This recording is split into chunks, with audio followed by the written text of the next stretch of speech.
time is now 6:34 p.m. My name is Jennifer Barrera, the president of the AISD School Board, and I'm going to call this meeting to order. Thank you everyone who's joining us in the audience and who's watching our meeting tonight. Today is Monday, June 8th, 2016, and we are here for our regularly scheduled meeting as posted for 6:30 p.m. in the administrative building in the boardroom here located at 2 Couch Trail, Alice, Texas 78332. At this time, I'm going to call roll to establish a quorum. Present today, we have Dr. Alicia Trevino, myself, Vice President Mr. Herman Ariano. Absent is Mr. Ciro Zamora. Present is Trustee Mrs. Debbie Guerra. Present is Trustee Mr. Adrian Pena. Present is Trustee Mr. Cody Reed.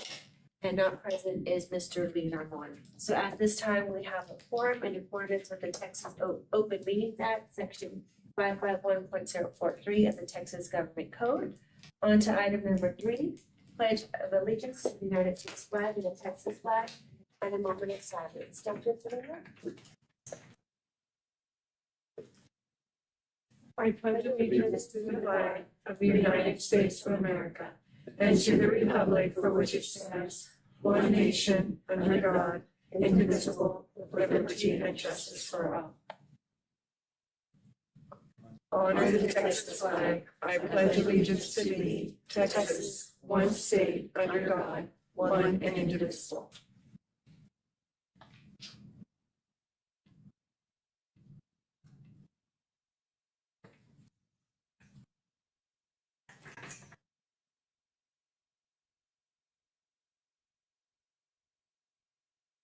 On to item number 4, recommend approving the board meeting minutes for the regularly scheduled meeting on May 11th of 2026 and the budget workshop on May 20th of 2026. Is there a motion at the time for the approval of the board minutes as posted? I'll make a motion. Well, can we, on the May 11th, they're incorrect because they have myself and Cody and Lee as being absent. At this time, we have a motion by Mr. Reeves and then a comment by Trustee Mrs. Guerra regarding the attendance as listed on the board minutes. So That page, You approve them subject to the subject to the revisions. revision. There was, okay. Yeah, they would just be approved subject to the revisions.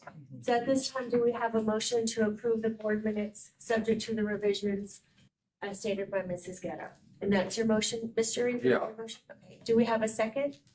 I'll second. And a second by Mr. Pena. Mr. Ariano? Aye. Mrs. Guerra? Aye. Mr. Pena? Aye. Mr. Reeves? Aye. Myself, motion passes. On to item number 5, public comment. At this time, the center is going to check to see if anyone has signed up on the public comment. for this evening. To the.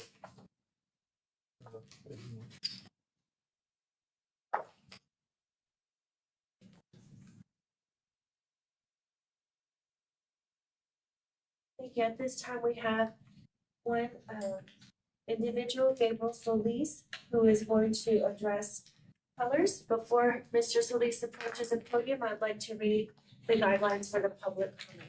Bear with me because it's lengthy.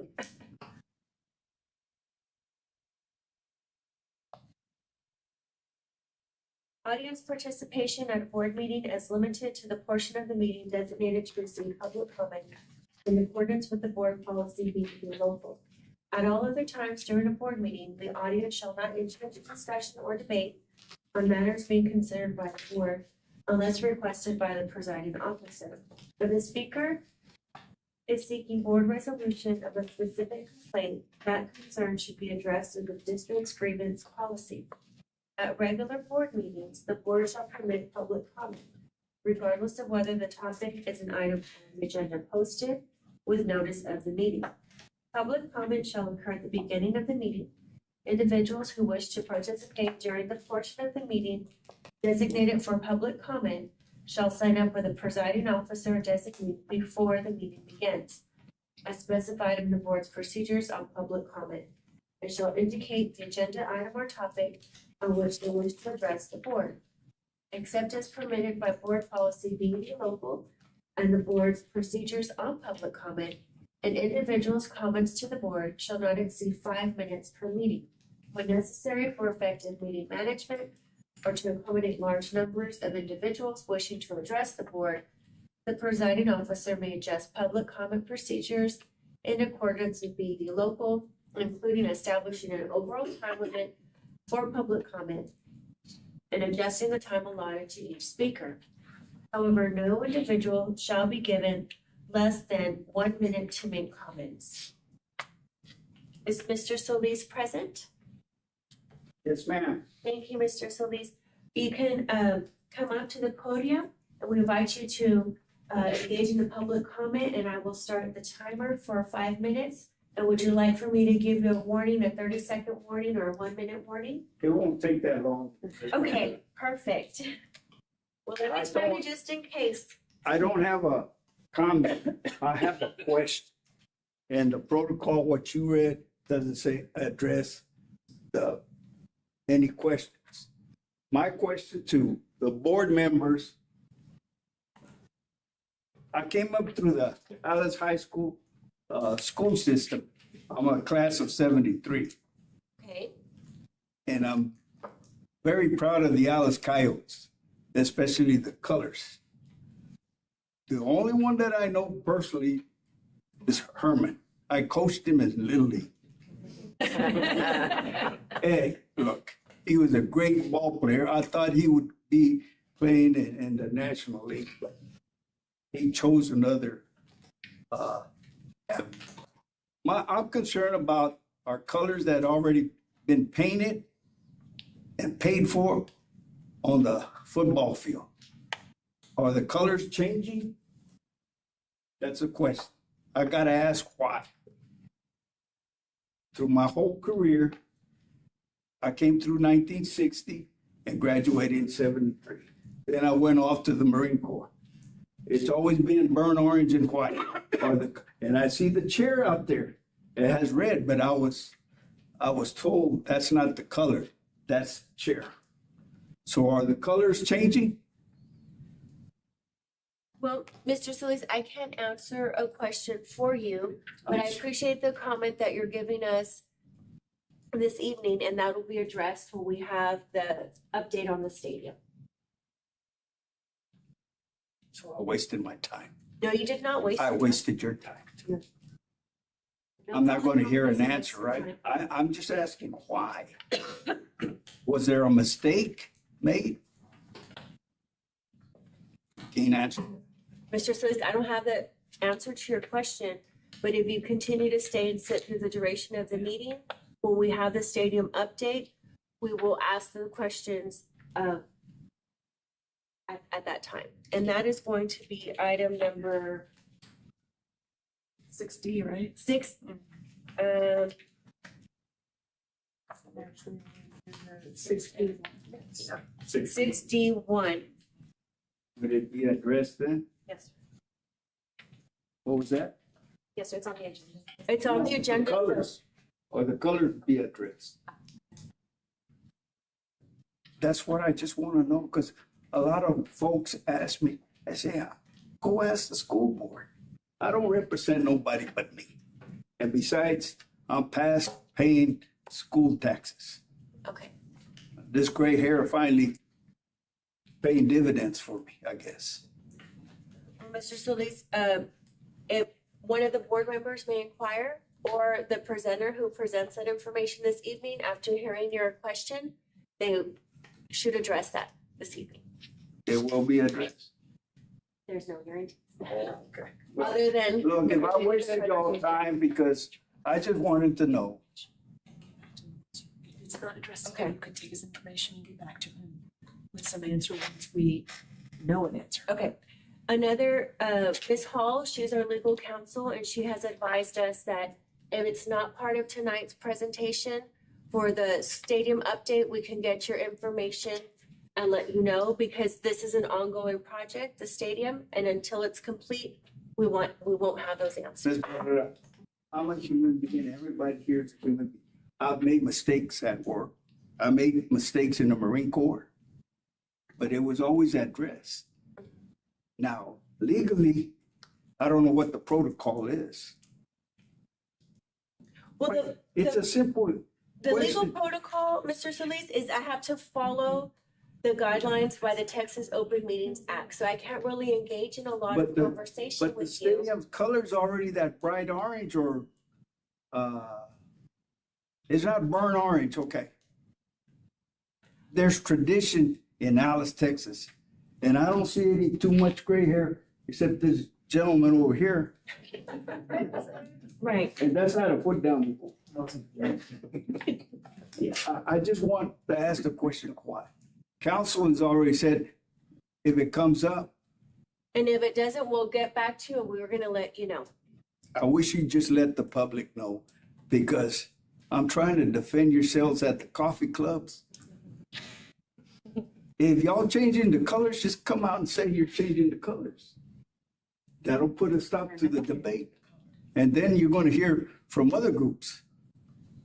Well, thank you for your time. I'm sorry I wasted your time, but I'm going to go see the Spurs. Yes, sir. Go first. Thank you. Thank you for your time. Of course.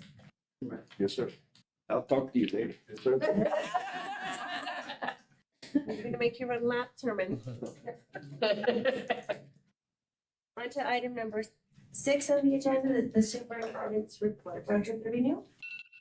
Yes, I'm gonna ask that, I have a request to move item 6G1 up. This is recognition of Texas Student Leadership Award, and I'm gonna invite Dr. Massey up to the podium so she can talk a little bit about this student leadership at Noonan Elementary.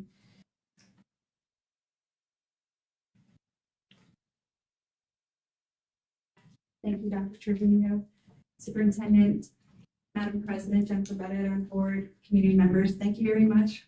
We're very excited to be recognized by TEPSA, which is the Texas Elementary School Principals and Supervision Association, for our student leadership at Noonan Elementary. And just so that everyone is aware, this is a big deal. There's only 167 schools in Texas that are recognized. And Noonan Elementary's Student Council, for their leadership, their service, and their character has been recognized because of their years and years of dedication to other school districts in the surrounding area, the Coastal Food Bank, our own campus. And I'm very proud of the giving heart of our Noonan Mustangs. And so today we have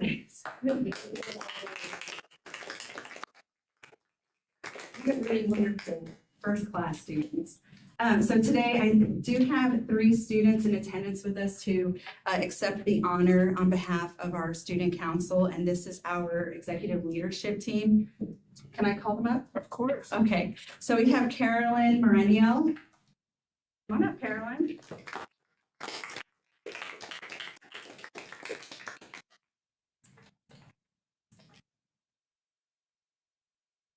Congratulations.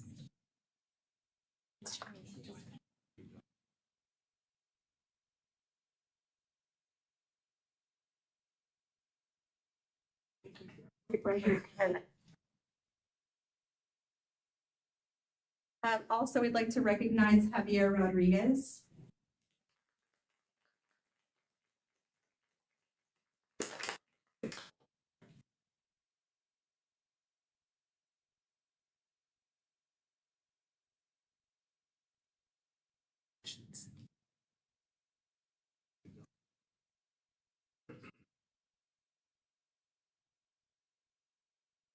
And then last but not least, we have Sofia Naranjo.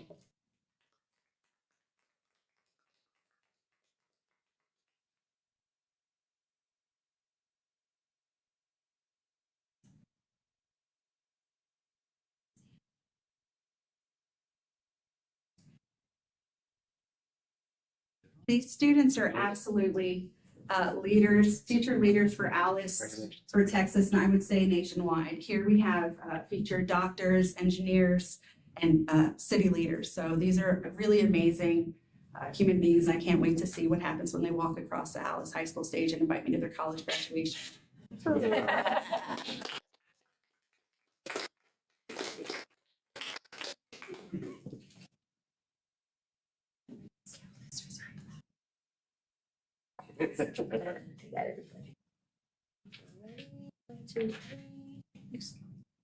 more.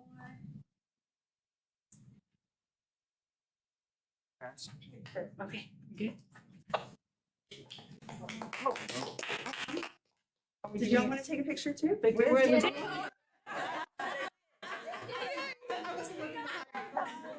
I'm proud of our students. I know that they're going to continue to excel in everything that they do. Some of these kids as part of the roundtable.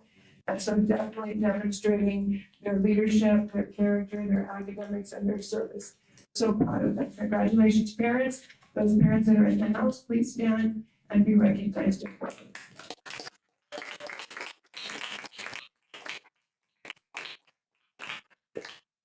Thank you, Dr. Mess, for all you do. Thank you all so much. We're going to follow up now with the Nathan Gooches to talk a little bit about our academic update.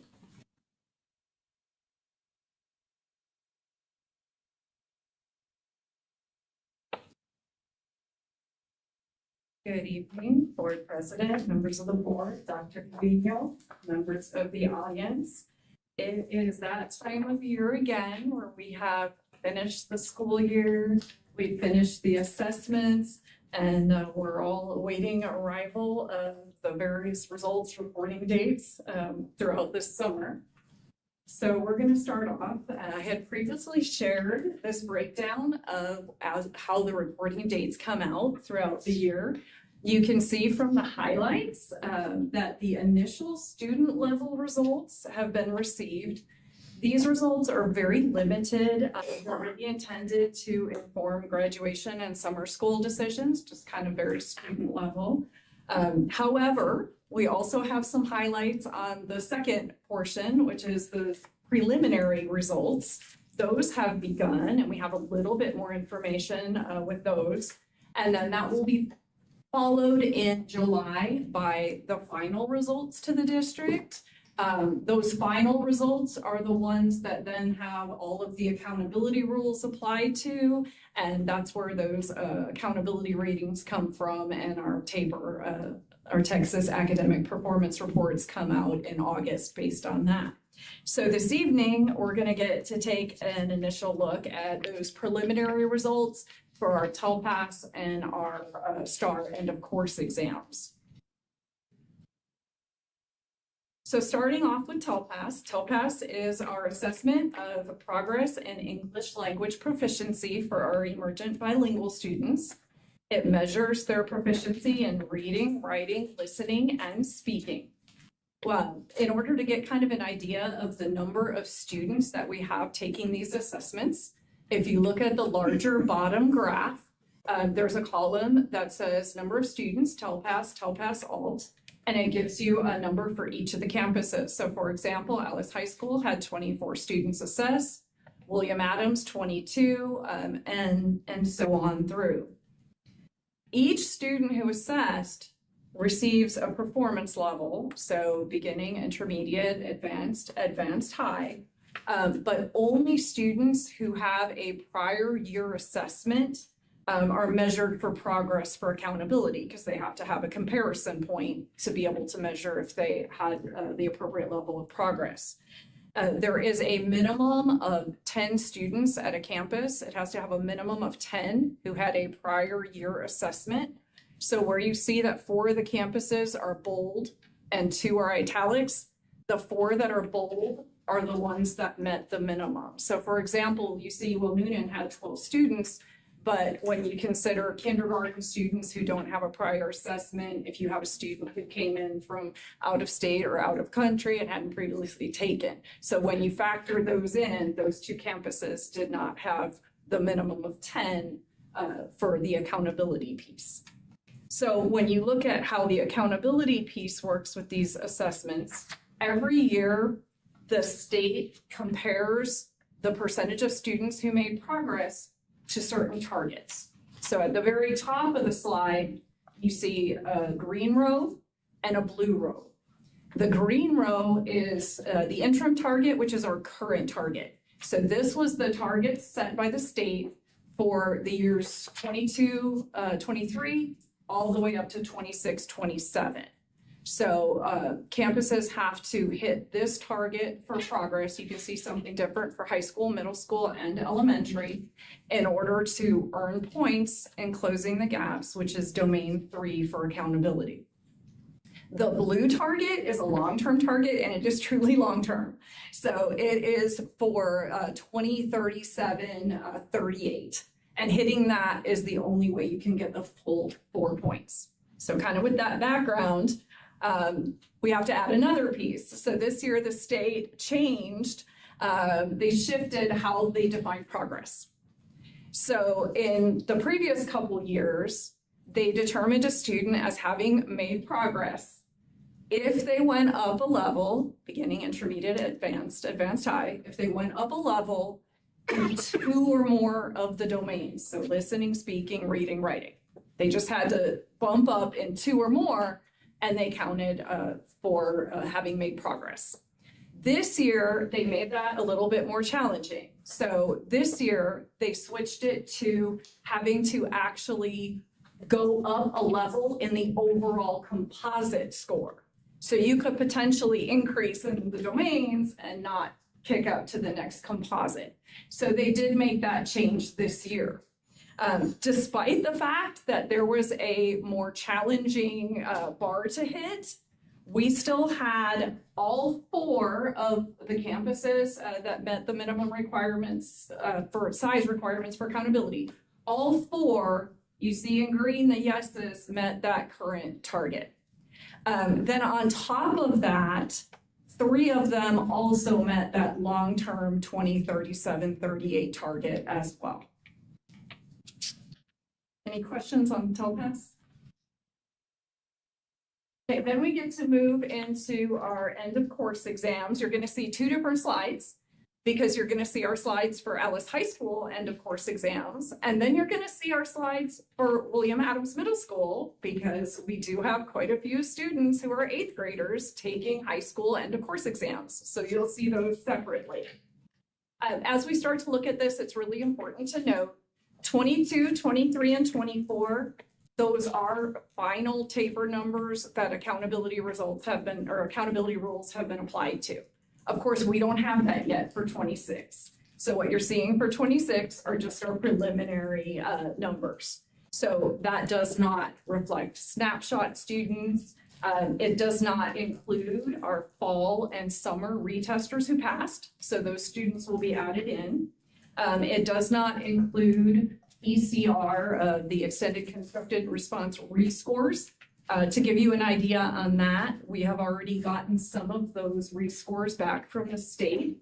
And from high school, English 1 and English 2, we had 7 more students who bumped up a performance level just from that initial set of rescores. And 2 of them actually went, initially they said they hadn't passed, and with the rescores they did. And then the other 5 bumped to meets. So we also have some more that we're requesting. So all of that is in play. And then of course the other accountability rules. So just so those last set of numbers, they will shift a little bit.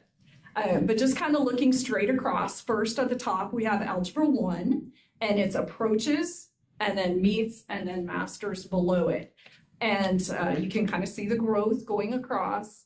And what's highlighted there is if you look from spring 2023 to spring 2026, you can really get a sense of the growth over time there with that. Looking approaches from 60 to 83, meets from 19% to 48%, and then the masters from 5% to 19%. Kind of looking the same way, the biology across, you see the growth there as well, especially the meets from 36% meets in 2023, and it has moved to 60% at this time. English 1, 63, 36, and 5 in 2023, and looking at 74, 49, and 3. English 2, 62, 38, and 3, now looking at 71, 57, and 6. And US History, 85, 48, and 14, now looking at 93, 61, 19. So you can kind of see the shift starting to happen really into the meets quite a bit. You're seeing some of it into the masters there. And then of course, our goal is to continue that shift, getting everybody up into that meets and masters level and as many into masters as possible. So that's the looking forward goal there. Moving on to WAMs. So we now have English 1, Biology, and Algebra 1 that all test at WAMs. So this year we had 27 students take Algebra 1 as 8th graders. And they, of course, all 100% approaches, 100% meets, and 81% of them hit masters this year. So approaching all. Our biology was 100, 100, and 35, which did reflect a fairly decent increase in the the masters on biology there. And then English 1, we had 100, 100, 38. And we did have a switch. The teacher that we had the prior year went to the high school.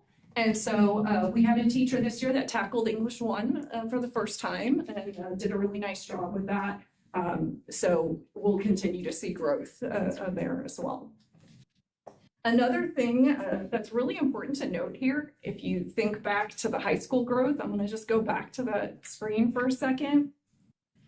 High school has continued to experience this growth despite the fact that those students you just saw from William Adams, these scores are no longer part of high school scores. These are Algebra 1 students who are not part of Algebra 1.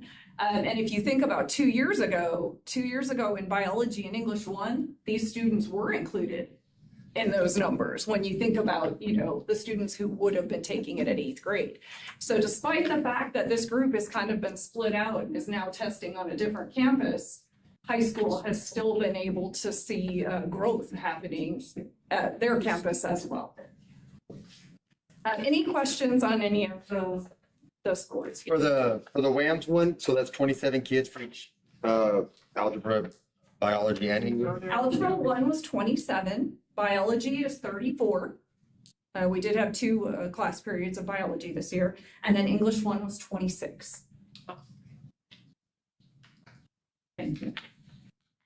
Anything else? Okay. And then, of course, now that we're actually getting results, ensuring that families and community know where and how and when they can see these results is a hugely important part of this because everybody is all doing this together as a team. We're already getting emails from parents. Yes. And so at the top, I have shared again, this little chart. This just targets when things hit family and research portals for each of the tests. There's 2 rows.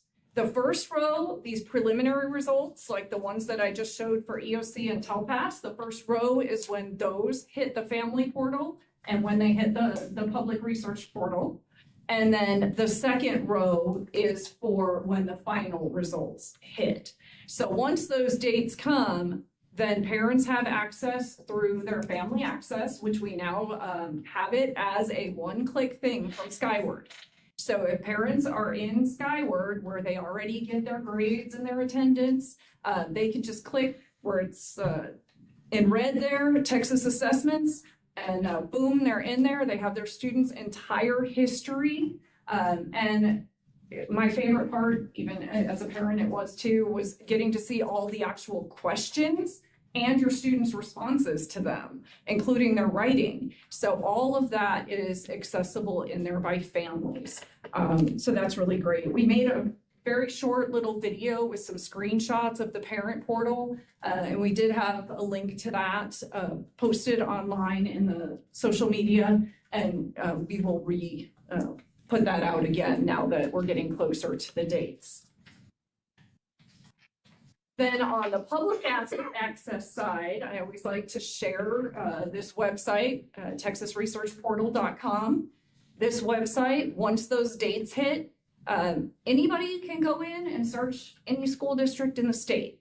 So, I mean, it's not just Alice. Now, it doesn't have all the detailed information, obviously, that the family portal has. It's not going to have individual kids. It's not going to have the questions, but it is going to have, percentages for everybody.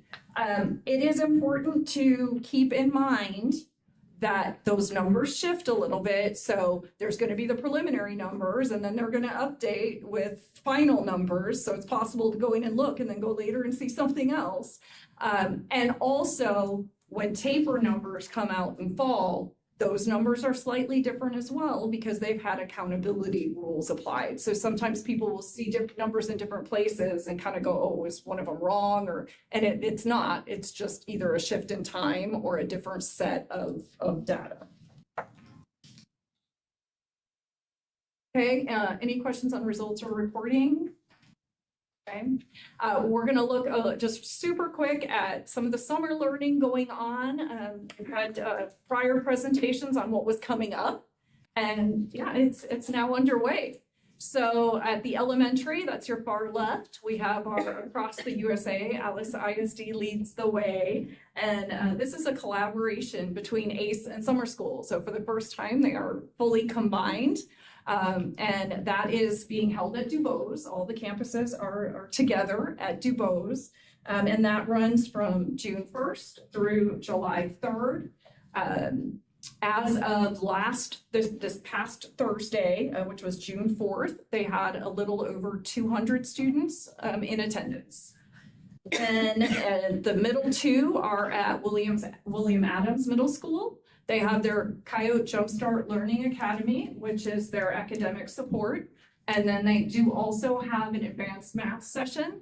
So all of our students who had sixth grade advanced math, it's a bridge for sixth grade advanced math students going into their seventh grade year, because in their seventh grade year, they're going to be learning eighth grade. So it's helping bridge as well. And they also, on that day, they had approximately 150 students in attendance as of the Thursday. And then high school has a few different things going on. They have their end of course prep for their students who will be retesting in June, which that number gets less and less every year, so that's great.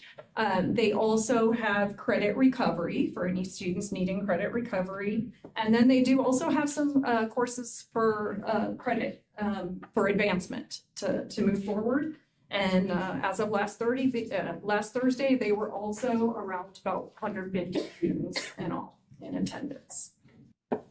And then coming up, our new this year, which you've heard about, and it's going to start happening next week, is our Camp Coyote sessions. So the first week runs next week. The next session is after that. They did run registration from May 18th to the 29th. So the registration is complete, and that's going to get off the ground on next week. And we're really kind of excited about this one to see how it goes. This actually grew out of a suggestion at Parent Roundtable and conversations from that, and said, you know what, that's a great idea. Let's give it a try. And so we started kind of small with, grades 3 through 5, but we're really looking forward to see how it goes and how we do on that.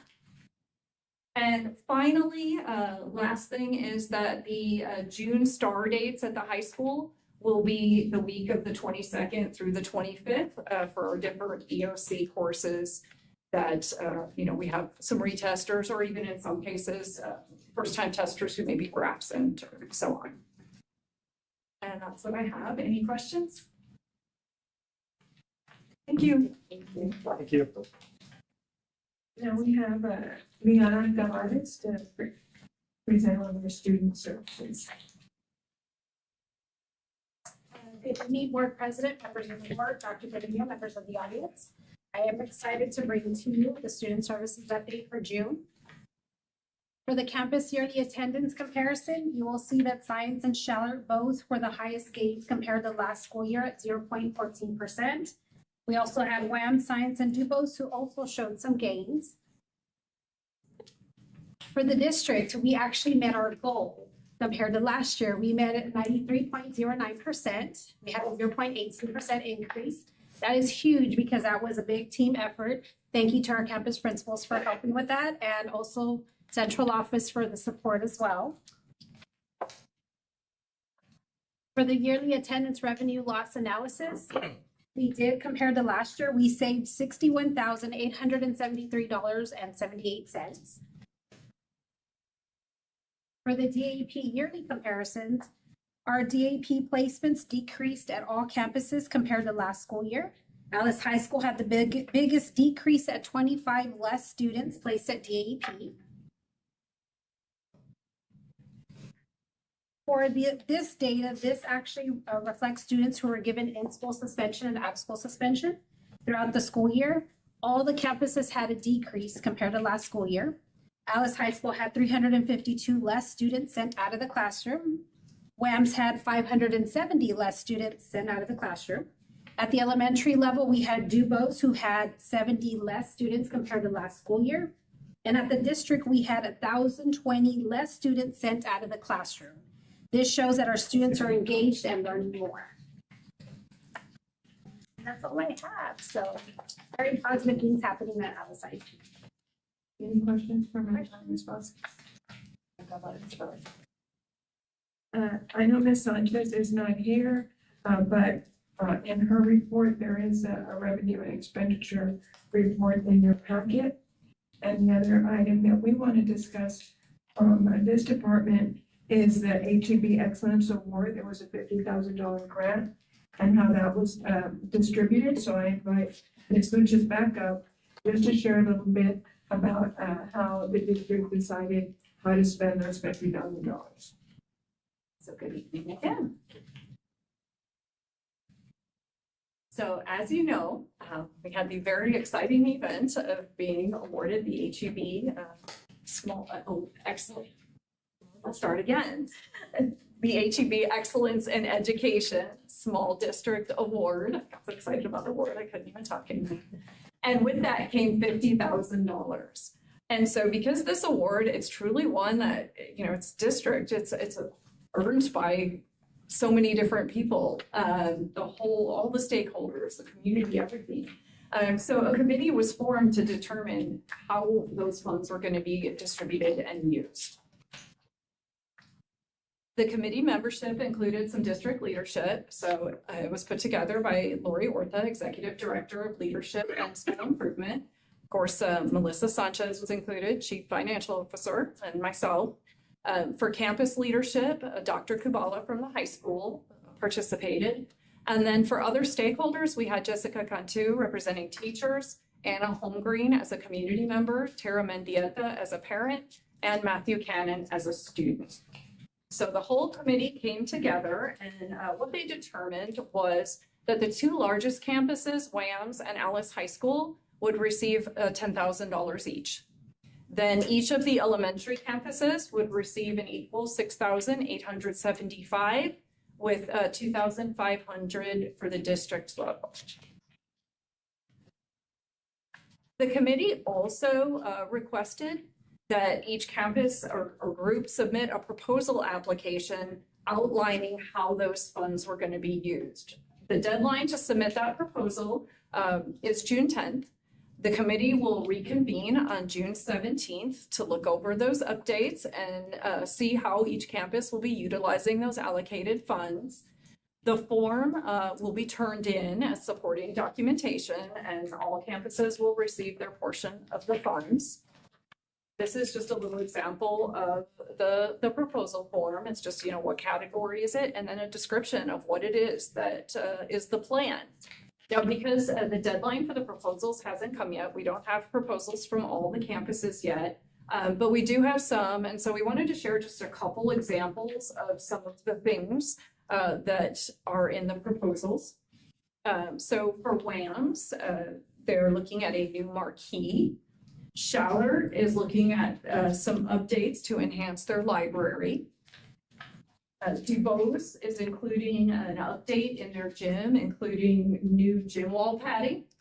And for signs, they have their new rain garden area. And so they're looking at some outdoor classroom furniture or equipment. So those are just some examples of the kinds of things that the different campuses are looking at so far. Any questions? Thank you. and thinking it's complete. We're excited to see all those new things. Well deserved. The next item that we have is a report on the interest earnings from the bond proceeds and the stadium. So in April of 2026, we had earned $2,217,970.28. Currently, we've earned $2,274,064.17. That is increased by 56,993.89 from April to May.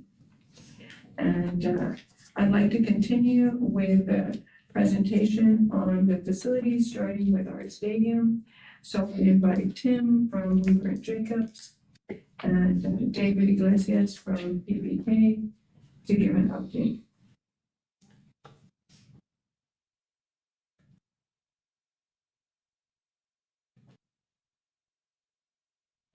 Good evening, members of the audience, board members, Dr. Trevino. I'm Tim Gleinzer with Weaver and Jacobs, project manager. This is David Iglesias. He's with PPK Architects and just here to give a progress report on the stadium. I always start with just kind of a plan view of the stadium, just kind of show exactly where we're at.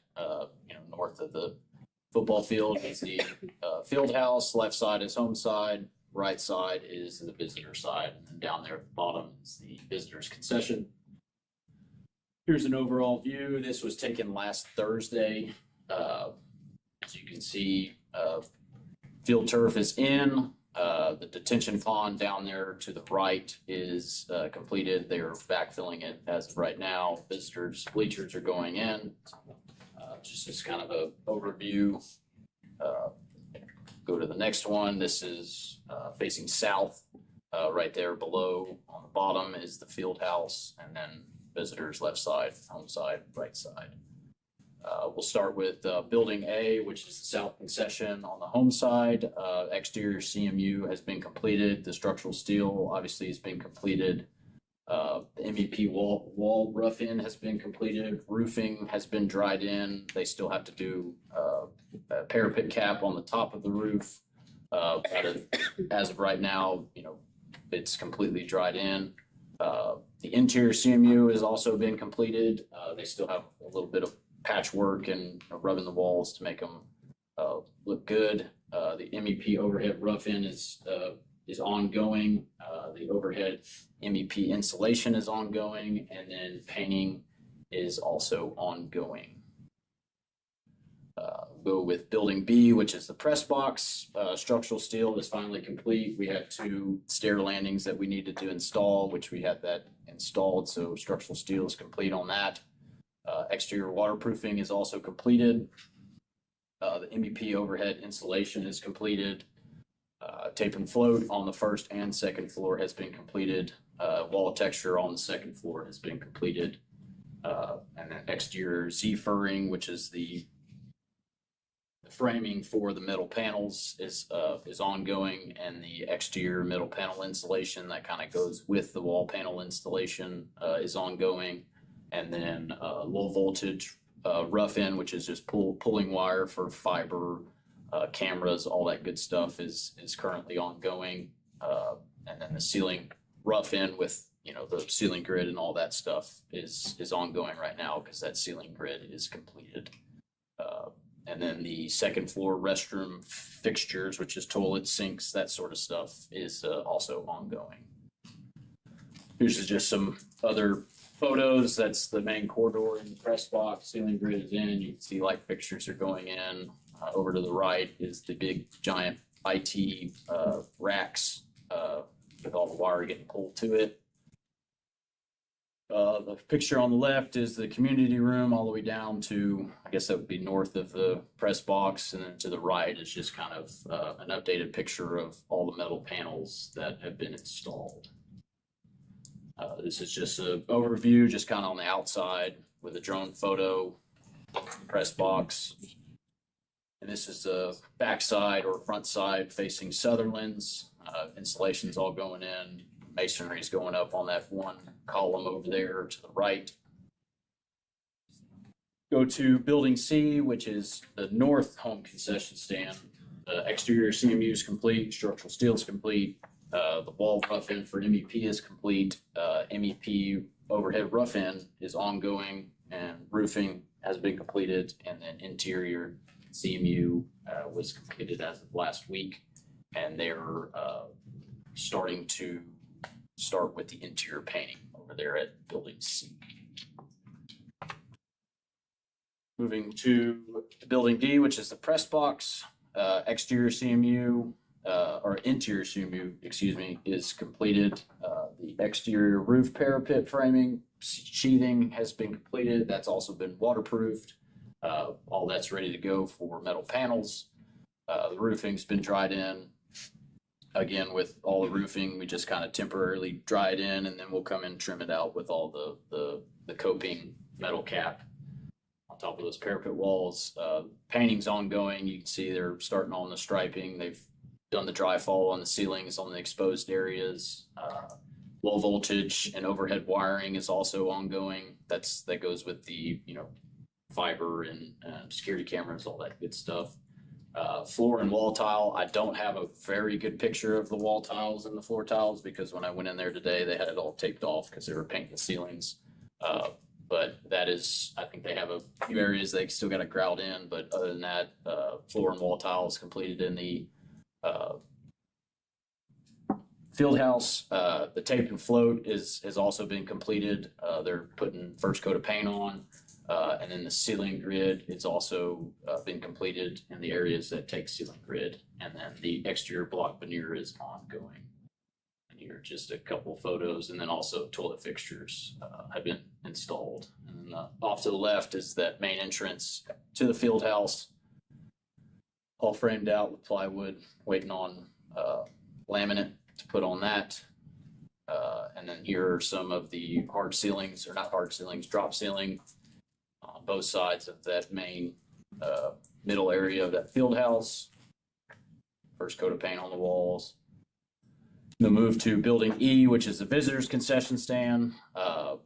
The exterior CMU has since been completed. The interior CMU is ongoing. They're expected to finish, before the end of the week.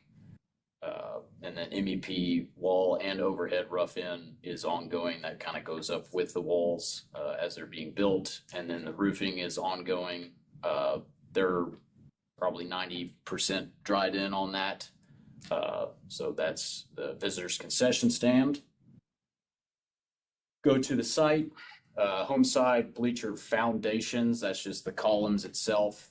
That's been completed. The visitors bleachers are about 80% completed. The track asphalt has been completed. We're waiting on field turf. It should be mobilizing Friday to do the actual track surfacing there. On the track this Friday is what I'm being told. Retaining walls and concrete turndowns have been completed, or the retaining walls have been completed. Concrete turndowns, that's a picture right there in the middle of a turndown right on the outside of the track. That's still ongoing. The turf obviously has been completed. The field house, there's a loop road right in front. That's been poured, that's completed.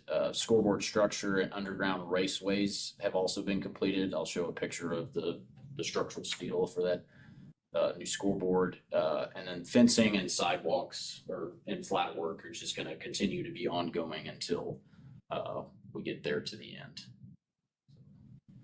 This is kind of an overview. I don't know if I can show, I don't want to mess with that. But down there to the right, where all that block is stacked up, that's a main portion of, our heavy duty concrete that's been poured. That's a big win with, all the rain that we've been getting for people to stage materials and, stay somewhat out of the mud.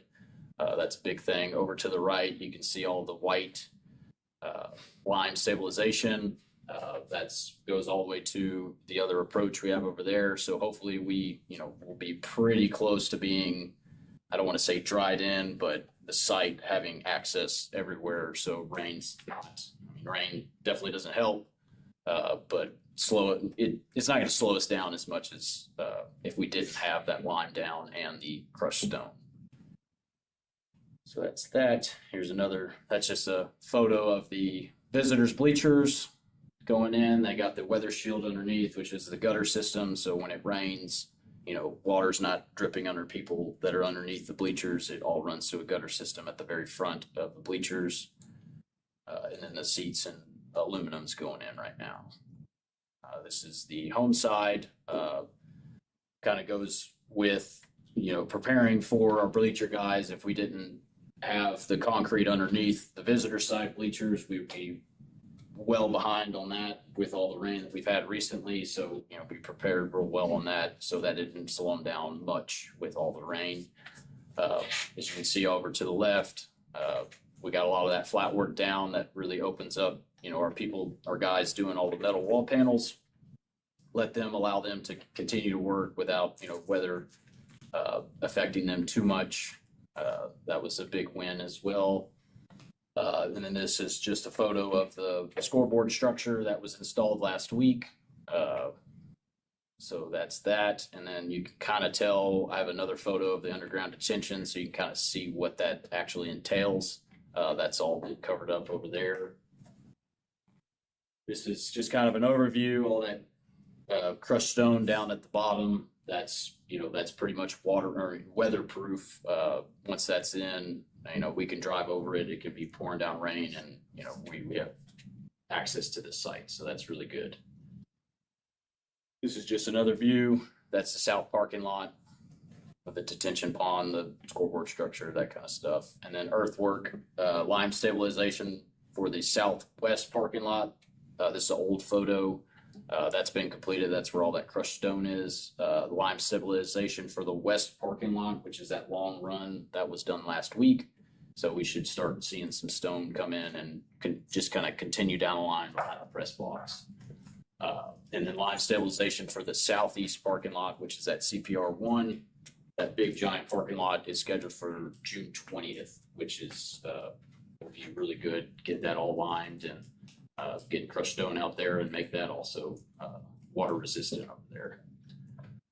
Moving to site utilities, storm systems, 99% done. They just have one little tie-in they got to do with the actual underground detention system. These are old photos from last week. These are just some inlet boxes that connect to that underground detention system. That sanitary system is 99% done.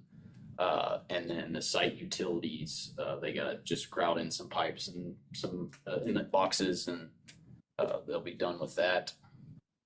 And then here's that photo of that underground detention, which is a bunch of plastic, egg crate situations. It's underneath the parking lot, so you don't have a actual surface detention pond that, has mosquitoes and that kind of stuff. And so it's up underneath the parking lot. But I just thought that was interesting to let y'all see what that big hole over there and those big black boxes we're going into. So that's it right there. And that's all I have. I don't know if you want to add anything. Just wanted to add that the furniture is expected to be ready the first week of July. So once it's ready, then it's just a matter of scheduling delivery once the site's ready for it. So that was a big item we were concerned about on the timeline. So it seems like we're good there. And then just to also note the weather impact, we're tracking about 10 days in the month of May, just due to weather. Obviously, they're trying to progress as quickly as possible. So. I have a question. I'm gonna ask a question. Mr. Smith wants The elephant in the room. to know what color is the turf? Is it burnt orange? Is it bright orange? Neon orange? So the orange turf is the darkest orange turf that was available by Field Turf. Those were the samples that we received, and that was a sample that was selected. And so that's what's installed. As far as it specifically being burnt orange, I don't think that's the name of it. It's got a tone color. Yeah, so I'm not exactly sure what the name of it is, but that was the darkest orange color that was available. Is it possible for you to get the name and then the grid of sample oranges? And I'm asking this because it drove me bonkers when, remember the stadium, when we had painted Memorial Stadium and it was a completely different color. And so half of our stadium was burnt orange and the other half was just, I don't even know what color orange. It was not burnt orange. So I get the community's concern, because I at one point was that person in the community confused as to why we have different oranges, shades of orange, but if we could at least post that, since apparently that's the talk around town, the coffee shop talk, I haven't even seen it, so I wouldn't know, but I Yeah, would we be can show appreciative we of can show the that. color chart with the oranges that were available, and that was the darkest one. We did, once we started hearing the buzz, we did take the actual sample that we were given and we placed it out on site just to verify that it was correct, and it is matching. And from the pictures, it looks like it's dark orange, so I don't know. So in the track, what color would that The be? track is gonna be red. That was a red color that was selected, and then the exchange zones will be gray. So those are the colors that were selected. So but, so you're saying that the color that was that the committee that chose that? Yes. Okay. Yes, Does it- the samples were presented and that's what was selected. Is there any remedy to fix it, or if it's not the Or burnt darken it? orange? That's his. Or darken it? Like we can't paint it or do anything like that.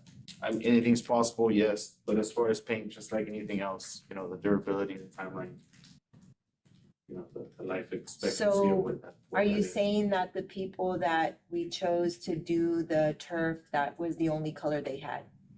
Right, that's Those were the options darkest. available. Those were the options that were presented, correct? And sometimes seeing it from the street and seeing it from Sometimes it above, doesn't look. it does look different. Especially once you put the track in. And now it does have the pellets and the infill. I know that was, pending early on. So I mean, it's more of a completed system, or pretty much complete at this time. We're just pending the actual GMAX testing, to be sure that we meet the impact resistance that it needs to. I mean, and the stadium looks beautiful, but like, I pulled up a picture of like UT Stadium, and you can, when you look at it in a picture and then you look at ours, you can see that it's orange versus burnt orange.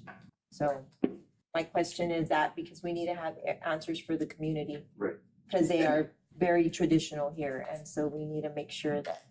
Well, Field turf did do they did do the UT field too, correct? Correct. They did. So the person that could answer that question is not here. That's Field turf. whoever Right. the vendor was for the turf and field.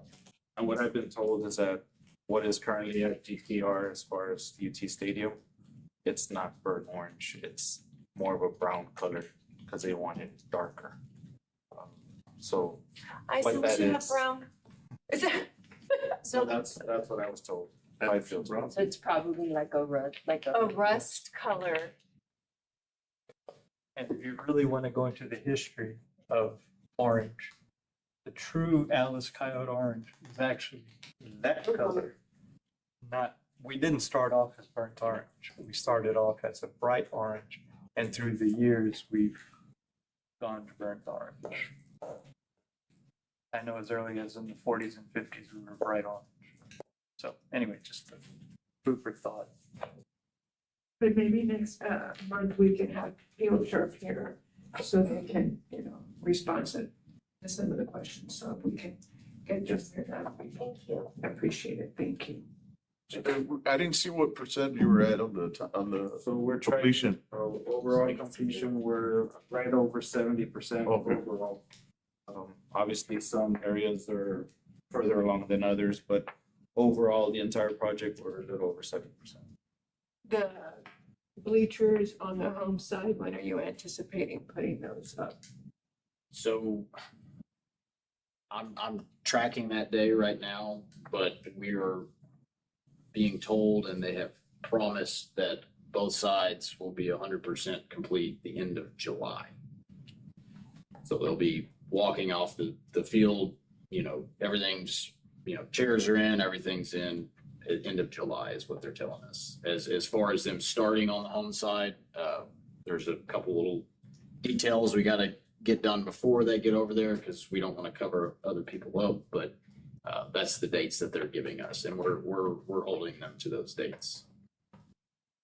You did say that a few meetings back, though, that the home bleachers were gonna be like one of the last things y'all even do, right? You said dang near, whoa, everything would be done, but the home bleachers, right? Correct, yeah. I thought I remembered. Yes. Excuse my So we're still good for the first home game? Pushing forward. We have not rented any other facilities, so we are anticipating. Gonna have to. Have a choice. Thank you. Thank you. Now I'm gonna invite Michael and Elsa to the podium just to give a brief overview on the route at Allen's High School, the ACs, and any updates throughout the district.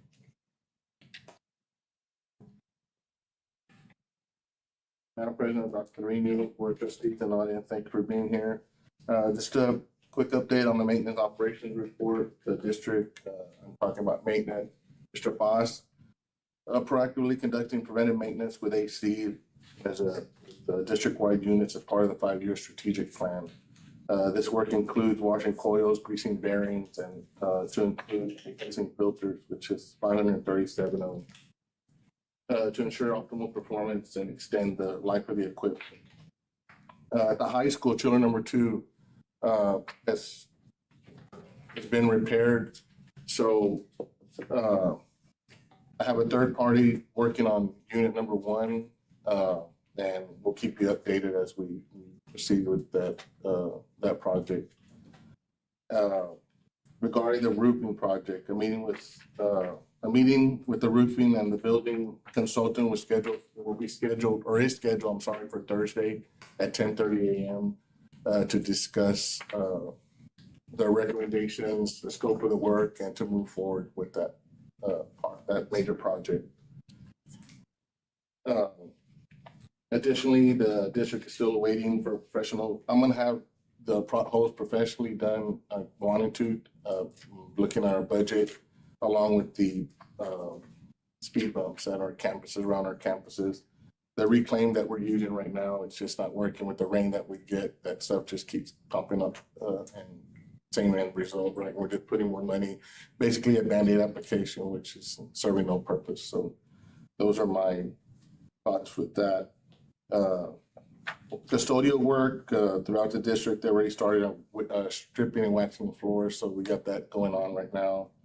And for the my partner there, Kim Kabala, so we talked earlier today about our annual inspections, which include the fire extinguishers, fire alarm sprinklers, backflow, and those will be held here pretty soon during the summer. So that's the extent of my report. Do you have any questions? Mike, I do. The baseball locker room air conditioning, has it been completely fixed? So we got that one, that's on a warranty. So I got some, like, I'm not gonna go there with the warranty, right? You know, when it comes to the warranty, they pick and choose when they want to come. So I'm working on that. And then with the JV, we're looking at a total replacement for that one. And the reason I was asked is because now that we have the 7th grade, 8th grade, and coach said we're gonna be shipping them over here, so they're gonna be using, I'm thinking the JV locker room to change and stuff. And the AC, I mean, that's been an ongoing thing. Yeah, so that's a brand new unit. That's not even, in August will be a year. So I've been battling with the company to get that. They did finally come out. There's only 2 units out there. They said they looked at the wrong one, so be it. But I assure you that I contact them almost every day to see where they're at with that. So totally need the part, a compressor, of course, that's under warranty. So, and of course, I will be submitting for a quote on a new unit as part of that 5-year strategic plan to replace the JV side. Okay. So we don't have an air conditioned, a workable AC for the JV locker room and the baseball locker room? Okay, and when does that season start? Well, we have to January, I'm sure, right, Okay. February, Right. but they have Bills, kids there already, right? Well, at the beginning of the school year, because they'll get here by the time, And it was hit and miss. One was working, one wouldn't, but the one that was supposed to be working out times a brand new unit. So We have That's to all. have warranty for it. that's on me. But like I say, when it comes to the warranty part, they pull their thumbs when it comes to owning up on that. So So we don't know when it's gonna be fixed. It should be, they're supposed to be waiting on the part, so I continue to monitor that. Oh, so they're waiting on it right now? Yeah, they're waiting Oh, on the part for, yeah, so of course, it's a compressor. And so that's where we're at. Thank you. Any other questions? Thank you, sir. On the fine arts update, Mr. Bettis isn't here. He is in Florida. We do have 115 students in Florida with 11 directors and chaperones. They departed on June the 2nd and are scheduled to return on June the 10th. So our students performed at Universal Studios on Friday, June the 5th. It was the Art of Folly workshop, and the workshop involved performing music to the movie Despicable Me for both the band and the choir, and they actually had some of our students do the voiceover for the characters in the movie, and it was a great experience, and they wanted me to express their gratitude, and they were very excited to be on the trip, and you all approved them to go on that. So Mr. Bettis and the entire band and choir and fine arts are very happy. So thank you for that. The next we have Coach Castellanos come up to the podium to give an athletic update. Good evening, Madam President Barrera, School Board, and Dr. Trevino. Just to add on to the baseball deal, those kids do dress in the football high school locker room until January, though. So we do have a little time there. I'd like to go over a few hires that we've made along with some summer programs that we have going on right now. The first one, our head volleyball coach, class of 2000 from Alice High School. She spent 20 years at Wham's Middle School as an assistant volleyball coach, basketball and track. She spent the last 2 years at Ben Bolt AISD as the head volleyball coach and the girls coordinator. We welcomed Coach Fox at a meet and greet that we had on June the 4th. Had a good turnout of parents, coaches, and athletes as well. So we're really excited and look forward to what Coach Fox, what Candace Fox can bring to our volleyball program. Our second hire, Coach Matt Peterson, has spent 6 years as the head softball coach at Pflugerville High School. He went to Baylor on a baseball scholarship. So why softball? He had 3 daughters. So he had 3 daughters that drove them into the softball world. We had a meet and greet for Coach Peterson on May the 27th. And again, some of you were there, so we thank you for being there. But had a good turnout of parents, coaches, and athletes as well. So we're super excited to bring Coach Peterson on. Let me go back. Coach Fox will be part of our physical education and our ISS program, and Coach Matt Peterson will be part of our history department. Another change we made down at Wham's, our boys athletic coordinator, head football coach down there, born and raised here in Alice. He graduated in 2010, has served as an assistant coach at Wham's for the past 4 years, has coached football, basketball, track, even softball here at the high school. Very structured, organized young man, disciplined style of coaching. Coach Benny Barrera, and he's actually one of the coaches trying to pursue a CDL as well. So we're real excited about our boys program under some new leadership down there. We get into a couple of camps that we hosted already. Our girls basketball camp. We had this one on June the 1st through the 3rd, and we opened it up to all 3rd graders through 8th graders. Had 53 total kids that competed on that 3-day camp.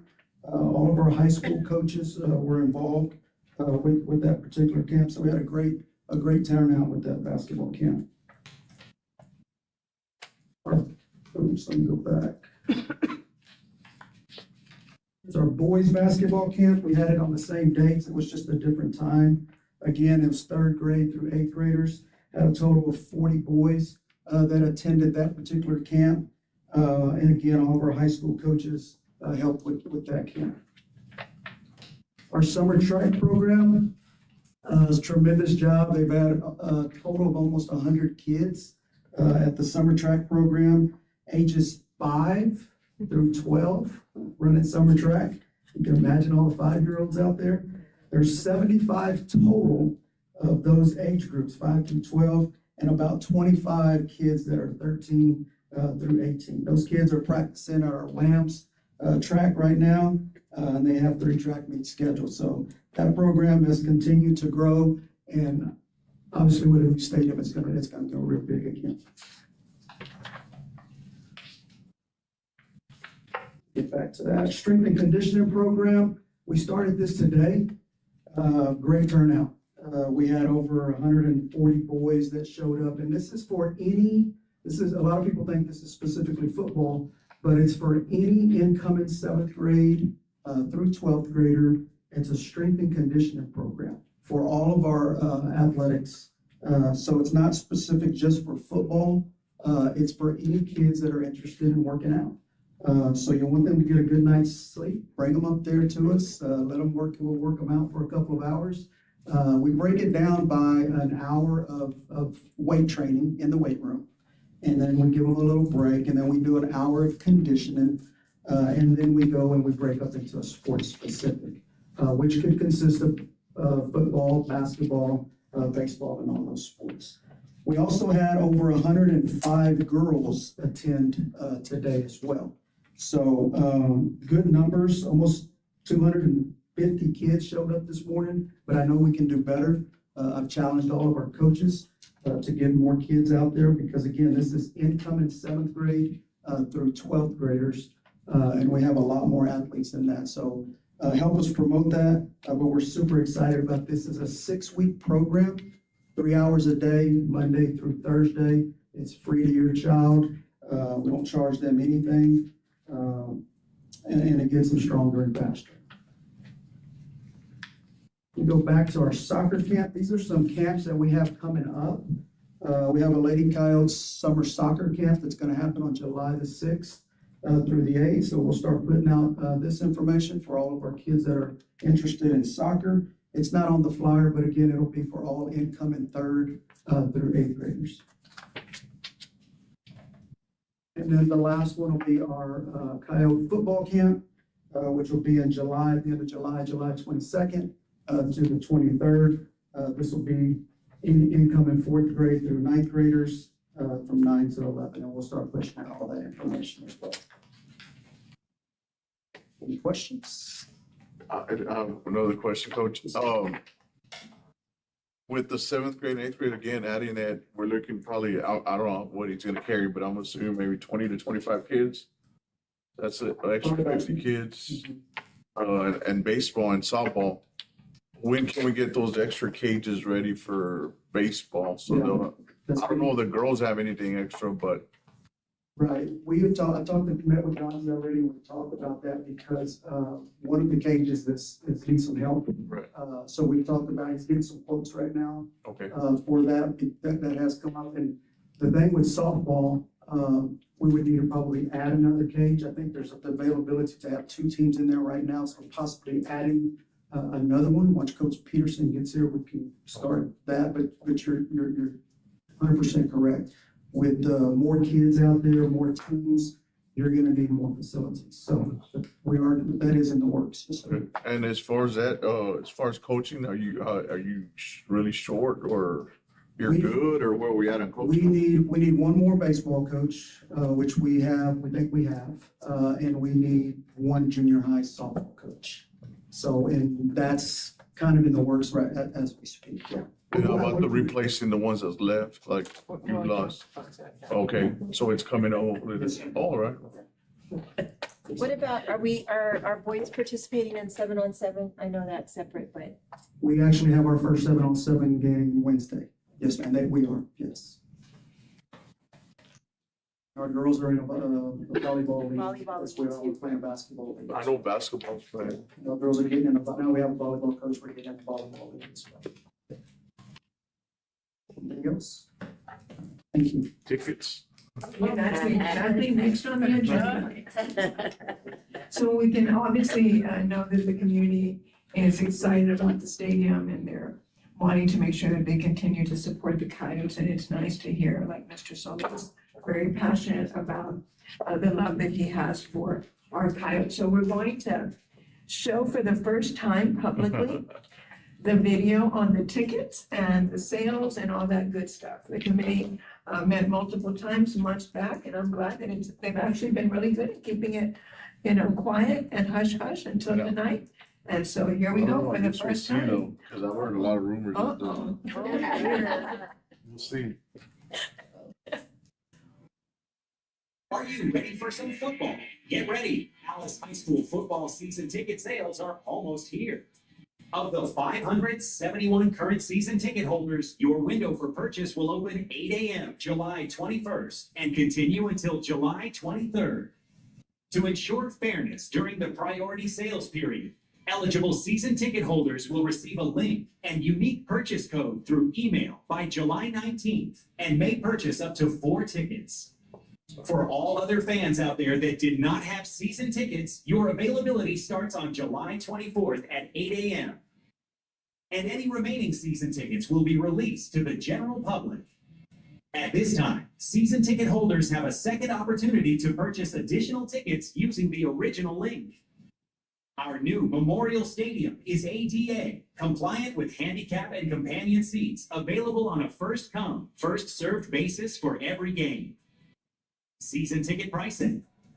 Premium seating with back support, $15. Reserved seating, $8. General admission, $6 online or $8 at the gate. Want the full Friday night experience? Season parking passes for all 6 home games are available for $60. This is an average of $10 per game. These parking passes will be available for purchase on July 24th at 8 a.m. and must be purchased in person through the athletic office and will not be sold through hometown ticketing. Only 44 premium parking spots are available out of more than 600 total parking spaces. So be sure to secure yours early before they're gone. Limit 1 parking space per household. Coyotes take care of their own. Seniors age 65 and older are eligible to receive an athletic card with a valid ID for a free general admission ticket. For more information, contact the athletic office at 361-660-2000. Pack the stands. Bring the energy. Let's make this football season unforgettable. Go Coyotes!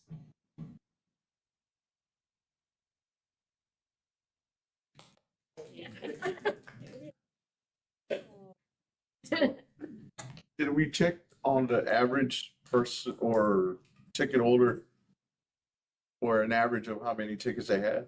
So 85% of the ticket sales had 4 or less. Oh, So 15% of the season ticket holders had so more what than 4. happens? They're only gonna be able to purchase 4? The first 3 days, and then after that, they can go back and purchase more. Because I'm one of those 50%. I agree, and I was very vocal about that. And I was very vocally opposed Yes, to so the what buying more than 4.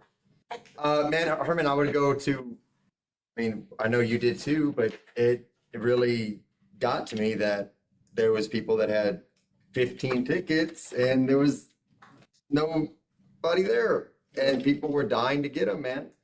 Like, I just felt like open it up, and that was my belief behind it. I'm gonna be, short too but I think it's gonna be good. Hopefully we pack it versus having massive empty sections. So I'm gonna have to wait in line. Oh, I don't have to wait in No, line. You'll go at 8 in the morning, get corn. So it was out. 4 tickets. It was out. Everybody was talking about it, but I don't know. I wasn't part of it, so I don't. And then the next item for information, if there's no other additional, we are gonna post this for everyone tonight and thereafter. We do think that starting to sell them early. There's a lot of, people are used to selling or buying them at that time. And, late July, early August. So we didn't want to change that for them to go earlier. And we could have already budgeted. I'm always, there's over 100 people in Florida right now and things like that. So we just thought it'd be, but we do want to make it public early on too, so they can look at the little seating chart and evaluate if they want premium, if they want just regular reserve and things like that. But I mean, I'm excited and hopefully, like Cody says, it will have a lot of people wanting to get tickets. The next item is the last one for the superintendent's report is the teacher hiring schedule. I invite Ms. Trividaneda up to just, this is information because I don't think we were as transparent at the last workshop for the budget. Good evening, Madam President, members of the board, Dr. Trevino, Superintendent of Schools, and audience. At this time, I would like to direct your attention to page 67 of your board packet, marked with the orange tab. Page 67 of your board packet with the orange tab. Where you will find 3 proposed teacher salary models for your review. The purpose of presenting these models is to provide clarity regarding the different compensation options being considered for the upcoming school year. Beginning with our certified teacher salary schedules, Model 1 includes starting salary for new teachers, $57,710. Model 2 includes the starting salary for certified teachers from the current $56,400 to $58,345. And then I think that's 57,945 for somebody with 0 years of experience. 0 years, okay? And then the starting salary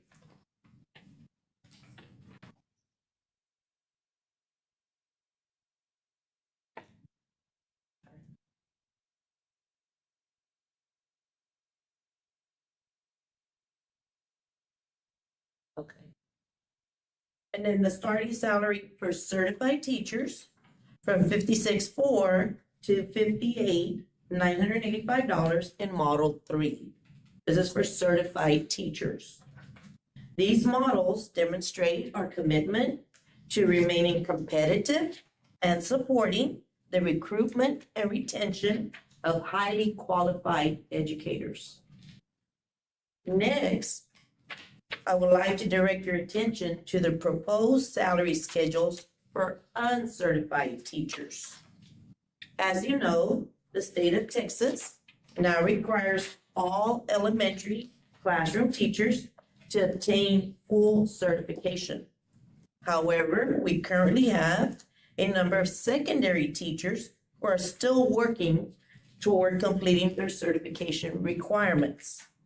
Alice High School has 8, WAMS has 10. So a total of 18 DOI teachers in the secondary level. Under Model 1, an uncertified first-year teacher would earn $54,710 compared to the certified teacher salary of $57,710. In Model 2, an uncertified first-year teacher would earn $55,345 compared to a certified teacher starting salary at $58,345. And then in Model 3, an uncertified first-year teacher would earn $55,985 compared to the certified teacher starting salary of $58,985. The difference between the certified and uncertified salary schedules is intended to encourage and support our teachers in obtaining full certification. Certification not only benefits our district and our students, but also enhances our teachers' professional credentials, career opportunities, and long-term earning potential. We believe this approach appropriately recognizes the value of certification while continuing to support education as they progress toward meeting the state requirements. We plan to have a second budget workshop to answer any other questions prior to the final budget workshop that will be approved in August. Any questions? I do. Yes. So are we right now trying to hire uncertified teachers, or we're gonna try to look for certified teachers? We're looking for certified teachers for this, especially the elementary. My only concern is on the uncertified scales that I feel like if as a district, we only give them a year or two, and we only have till 2030, we only have 4 years. That we not put like 1 through 30, that we only put like the 2 years, what they can make for those 2 years, and then that's it, because We're not going to. we're not gonna give them any more time than that. Right. And that's good feedback. We can definitely tell Yeah. Tasby that because they're the ones who. They did it. Yeah. What is the time frame for them to get the certification? That's on.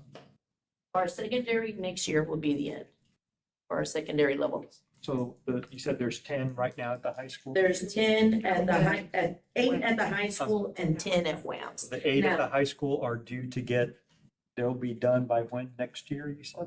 They have to, all secondary, Hopefully they'll pass. yes. That's the plan. Okay. And we do have quite a bit of them because I have been staying, on top with them and having meetings with them and checking on them. But we do have quite a bit of them testing right now during the summer. Some tested last week, and then we have some more testing this coming month. Because our goal is to make sure that majority of them do get themselves certified. And this way we're ready when we start with our students. So what is our Really plan? looking- What is our plan? I know we're trying to hire certified teachers. Yes, ma'am. So what is our plan if we are like July and we don't have vacancies? Are we gonna then open it up to uncertified, or do we have a plan? I mean, I know we want certified, everybody does, but I'm just like looking like, right now, if you look at all the surrounding school districts, they have openings, and because they let go of a lot of people, I mean, you look, I know for Coach too, you look on, the Texas Association of Coaches, they have got tons of openings. And so I just want to know if we have a plan in the event that we cannot find people, because I know I'm meeting with every single principal every single week. We're going over through their campus rosters. And the ones that were DOI, like in the elementary, and even the ones with the high school, like I said, we're letting them know, I'm meeting with them, I'm calling them, they're telling me exactly when they're scheduled to take their test and how soon we can get their scores back. All right, even we're trying our best, even if they pass their content, some of their programs are allowing us to give them their internship. yes. So, which is valid for 1 year. Their I intern- know if they pass content, they can get like a letter, Right. a letter, yes. Yes. And so my worry is that, and trust me, because I've looked into all of this, there's like a lot of programs that are out there that are just not as, I don't know how to phrase it. Aggressive. Well, and they're not as friendly. Yes, They ma'am. require them to do so much more than some of like, like the service center, not that the service center doesn't, but they kind of work and push their students a little bit more. And I think there's one in the Valley, like a career in teaching. They're really good. They're on the students. But you have some of these programs that these candidates are calling and they don't answer. Those that are online, or they require so much more before they can even test. So I feel like they set them up for failure. And for a new teacher that's trying to learn everything they have to learn as a brand new teacher in a district, do everything that they're required to for their job, and then having to comply with some of these programs, it's ridiculous. And so it concerns me because we just don't have the number of people going out for, teaching, and, there's some good teachers that are out there that are not, unfortunately, are not certified and, have been maybe let go by districts because they're not. So I just want to know if we just have a contingency plan in the event that we don't find something, We will. yeah. I have a question, and maybe this is more of a legal question. So to tap onto what Ms. Guerra is saying, if as part of our contract, can't we just say enroll in this particular program? Oh, yeah. And this is a program we want you to use to get your certification to go with what Mrs. Guerra is saying, like, these are the programs we recommend. So you have your choice of program A or B, and these are the deadlines that you need to meet, and you need to take your test by this certain date. Could that be built It's into these it's already an addendum. contracts? Yeah. It's already an addendum. And It's there. enforce. Not necessarily telling them to go to a certain program, because sometimes you get them and they're halfway They already through. have- They switch around. Right, because they but just to help, what Ms. Guerra is saying is, we want for them to be streamlined, successful, consistent. It really makes no sense to have some teachers doing this and it's taking more time when, if they're very time consuming, we want our kids to have the most. Well, and majority of it's their time. discouraging, I think, for them too. But on another note, like, some of these, you may get like, maybe like a teacher that was at one district and like expired the 2 years, and they're already locked into a program, Yeah, because some of these correct. companies are very, very smart. They make you sign a contract.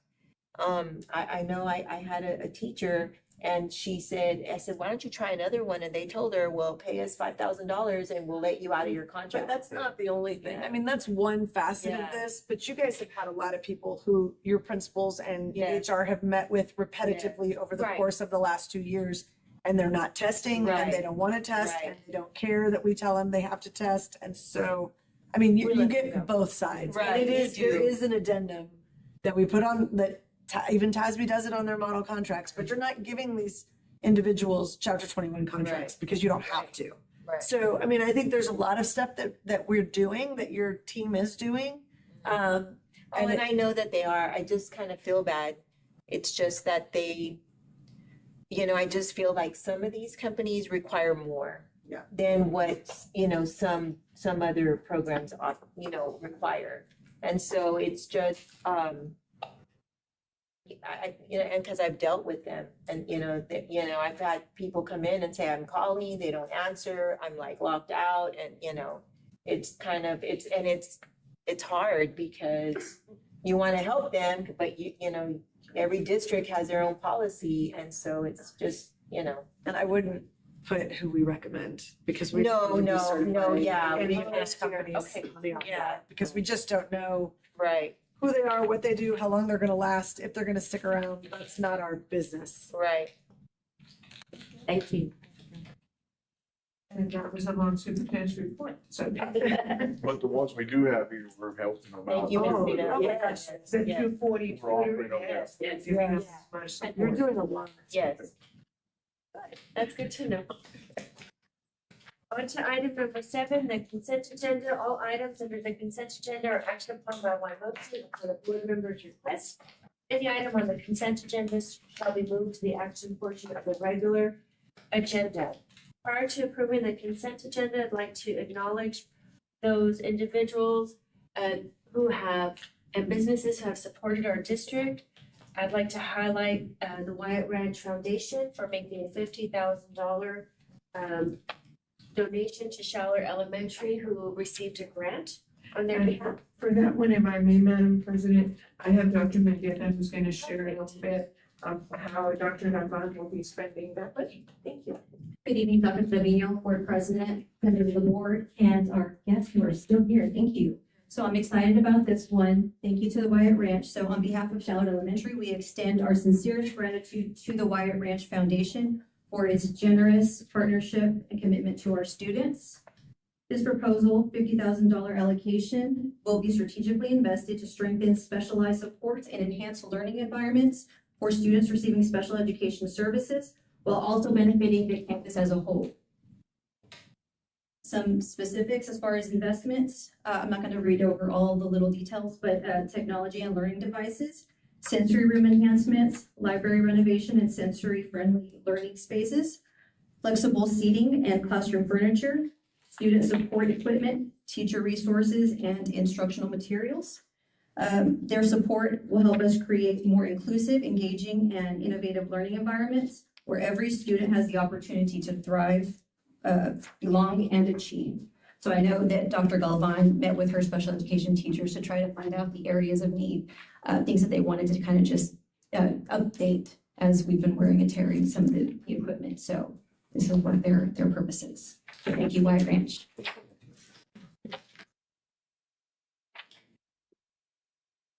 And so we're excited about receiving that grant money. Thank you again to the White Ranch Foundation.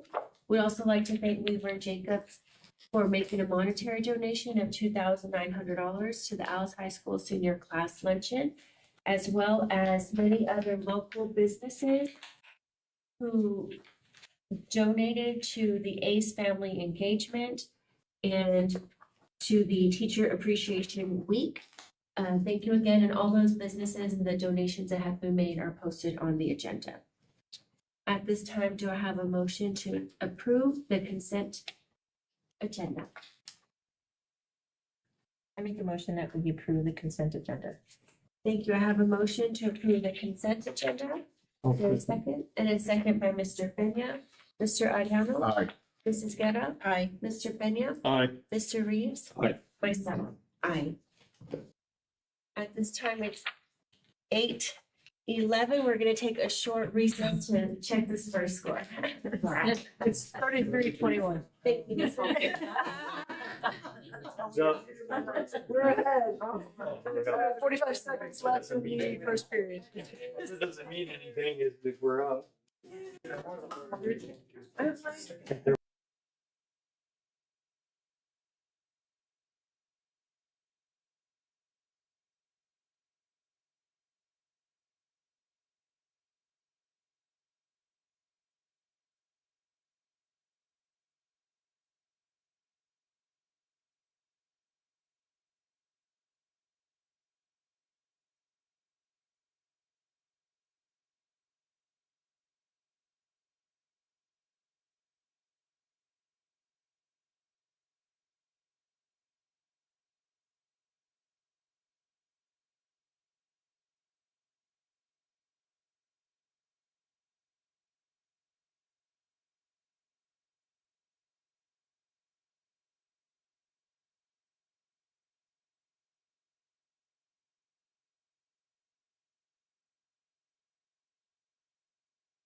Oh, ma'am. I was wondering where the little go. It's just started out, you know, all of a sudden I'm like, what's this do? The time is now 8:16 and we're back from the recess.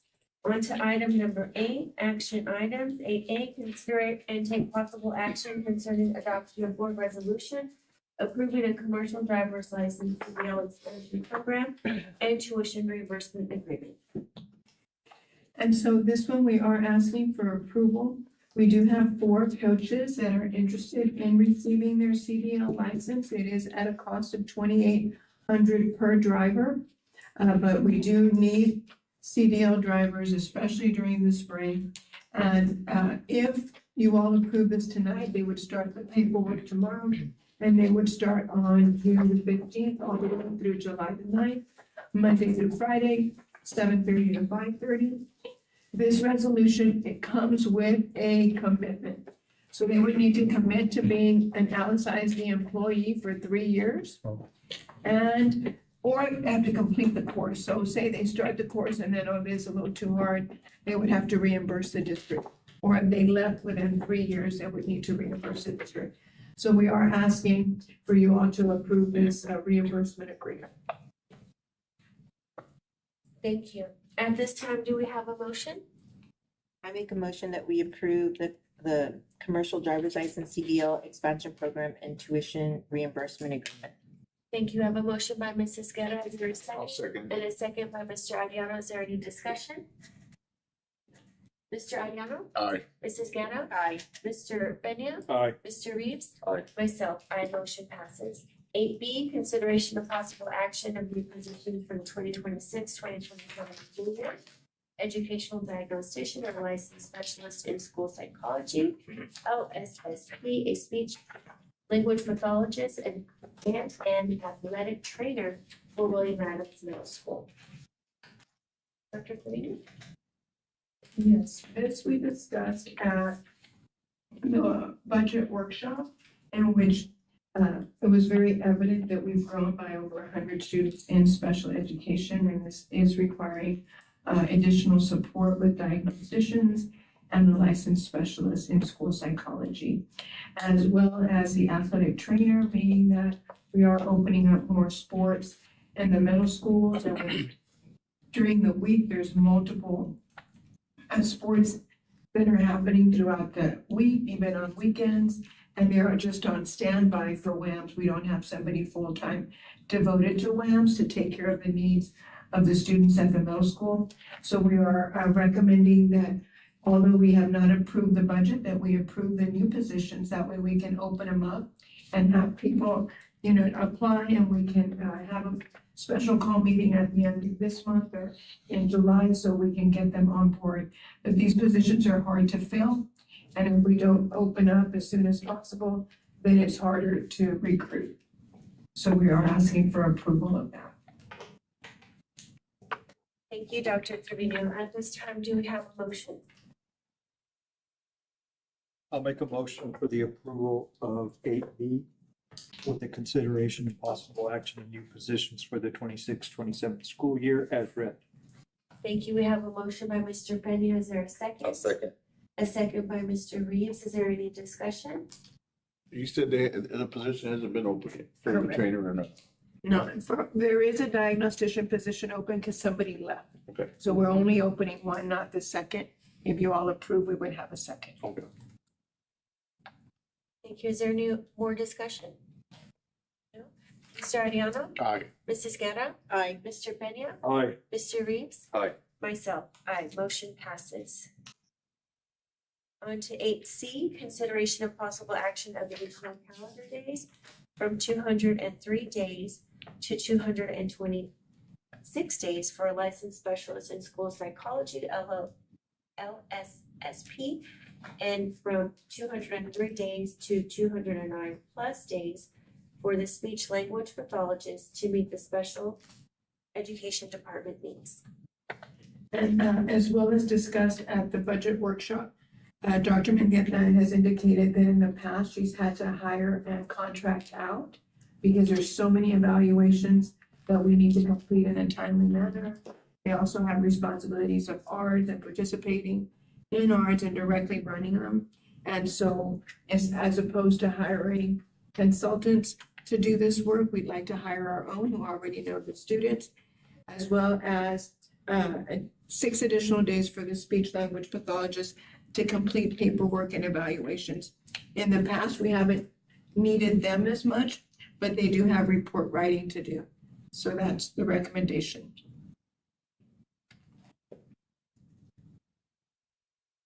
Thank you, Dr. Trevino. At this time, do we have a motion? I'll make a motion. We have a motion by Mr. Reeves I'll second it. and a second, and this is a motion for 8C, so for the additional time of 203 days to 226 days for the licensed specialist in school psychology and 203 days to 209 plus days for the speech language pathologist for the special needs, for the special education department. Is that correct? Yes, ma'am. Okay, thank you. At this time, do we have any discussion? No? Mr. Ariano? Aye.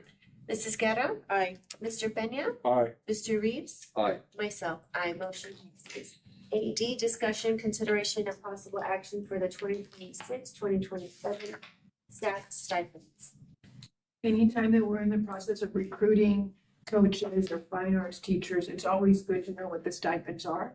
And like I said, we haven't approved raises or anything like that, but that way we can already be posting that information along with any other positions that are out there. And so the stipends that are in your packet are exactly as presented in the budget workshop, with the exception of adding the media stipend of $1,500. And that would be for the lights and the video board at the new Memorial Stadium. And then the middle school dance teacher and my folklorico teacher to match that of the cheer. I think Ms. Guerra had brought that to our attention, that it was off.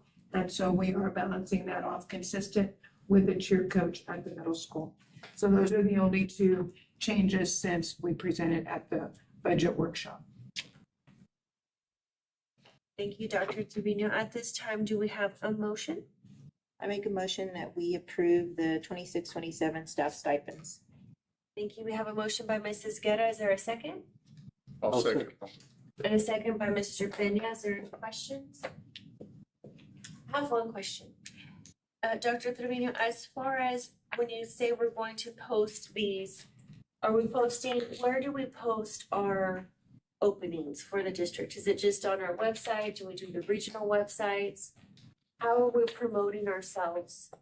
And so we definitely have them on our website. We are a standalone. We used to be with the Regional Service Center, but we post here.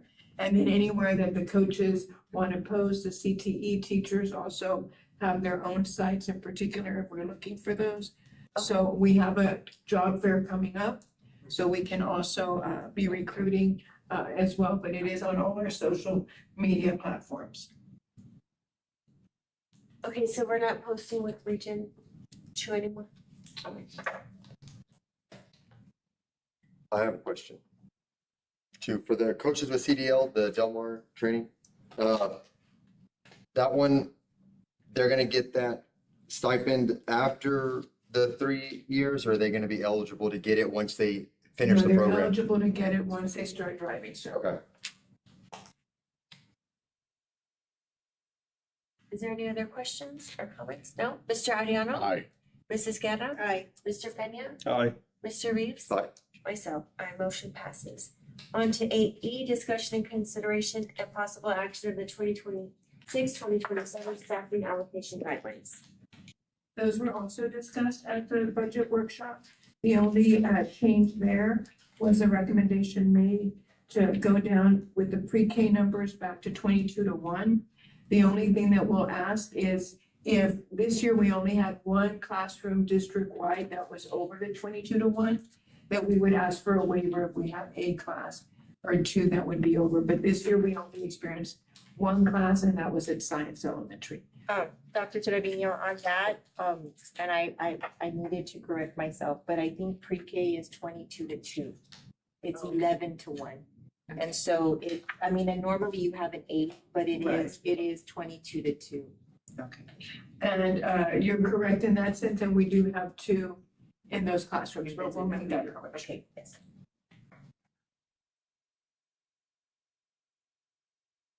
So the correction, Dr. Trevino, For that you said pre-K you're will be, okay, so then the motion would be subject to the correction? correct. Okay.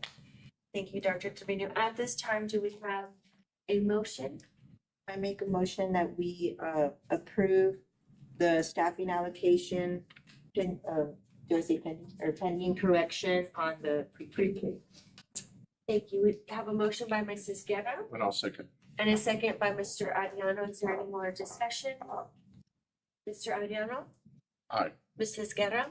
Aye. Mr. Peña? Aye. Mr. Reeves? Aye. Myself, aye, motion passes. 8F, consideration of possible action to approve the award of RFP number 26-03 for interior painting services for Science Elementary to Prime Maintenance and Construction. Proposal amount in the amount of $238,363.91. And so as you all know, we do have a plan where we are gonna be painting all of our schools on a rotation basis. And so the school most in need is Science Elementary, so they're the first ones on the list. We opened up the RFP on April the 9th. We closed it May 11th. We did have 4 companies walk the facilities on multiple days.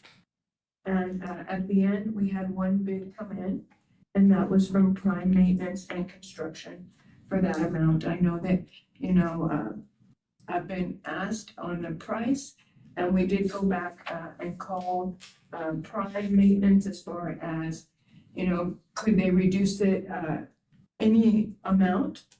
Being that the permits maybe were not really needed because they're not gonna be breaking down walls, et cetera. And they did say this was their best offer. I think somebody from Prime is here. If there's any questions for Mr. Cruz. Just on the timeline, it was graded low, so I'm just curious, is it gonna, will it be done before school? Yes, sir. Yes, sir. So what I based this was off of 8 weeks. Or 6 weeks, I believe. It was 8 weeks, I believe. And I scheduled on what I turned into you guys. So we're gonna try to tackle 10 classrooms per week. And then we're gonna tackle the library and then the gymnasium and of course administration. So I think I gave myself 2 weeks for corridors. So I do believe it's an 8-week process. And on the miscellaneous, not only just on fees, I was given direction that the staff was gonna be very tight over the summer with projects, stadiums, and other projects you have throughout the district. So there's a lot of furniture. The library was one of the bigger items. There's a lot of books, shelves, things that we have to get away from the wall, that has to allow us to get in there and perform our work. And then, of course, in the classrooms, there's teachers' furnitures and desks and it's like bookshelves and things of that nature that we have to move. And in the gymnasium, we have to drop plywood to get the ceiling that's in there to paint the beams and walls in there because you cannot damage floors. So there wasn't really a cost, and I put in the line items of overhead and fees because those were the miscellaneous stuff that we're gonna endure, and the extra stuff we have to work. So that was the purpose for that, to have extra staff to perform the work at the 8-week mark. And we don't have anything, summer school there?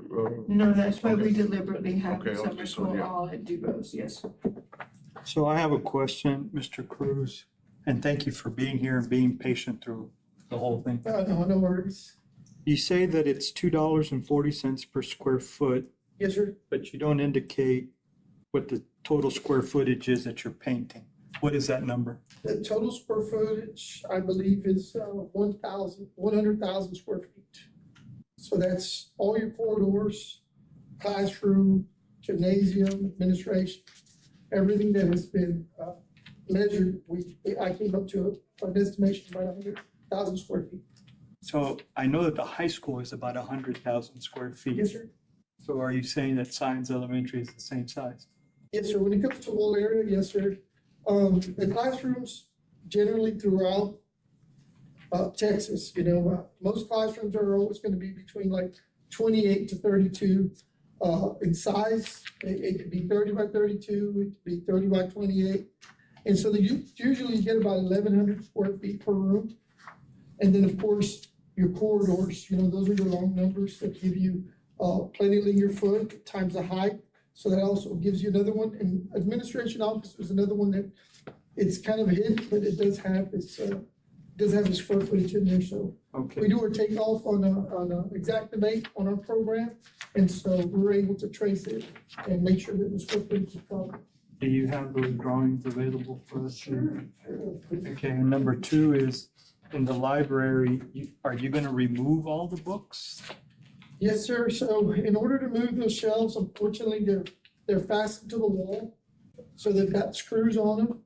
So we have to lighten the load and then kind of remove them, and then we're gonna move the bookshelf. So I did speak to the librarian, and I told her that we prefer for her to mark the bookings because, most painters aren't very smart to put things in order, right? We're gonna just put them in piles. And so when we go to put them back, we might not put them back in the right place. So she told me she could probably like color code and tell us, okay, this area, put this section and so forth, because we got to get behind the shelves. So you move you move the books, you move the shelves, and then you paint the walls? Is that what you're gonna do? Yes, sir. Okay. Yes, sir. Yes, all the shelves that you have in the library, they're floating shelves, so they're not permanent there. I mean, I know you put in the books, they stay there, but in the event that you move around the place in future to bring in new books or do away with books, and you remove those shelves, and you're gonna have on-paint surfaces. Okay, so then, you're, how many classrooms total? Ooh, there's over 40, I think there was 50 or something like that. So it's 16 classes, I think. So it's classrooms, corridors, I am assuming bathrooms? Yes, sir. Okay, yeah. And gymnasium? Yes, sir. Library, but not kitchen area or anything like that? They excluded the kitchen area.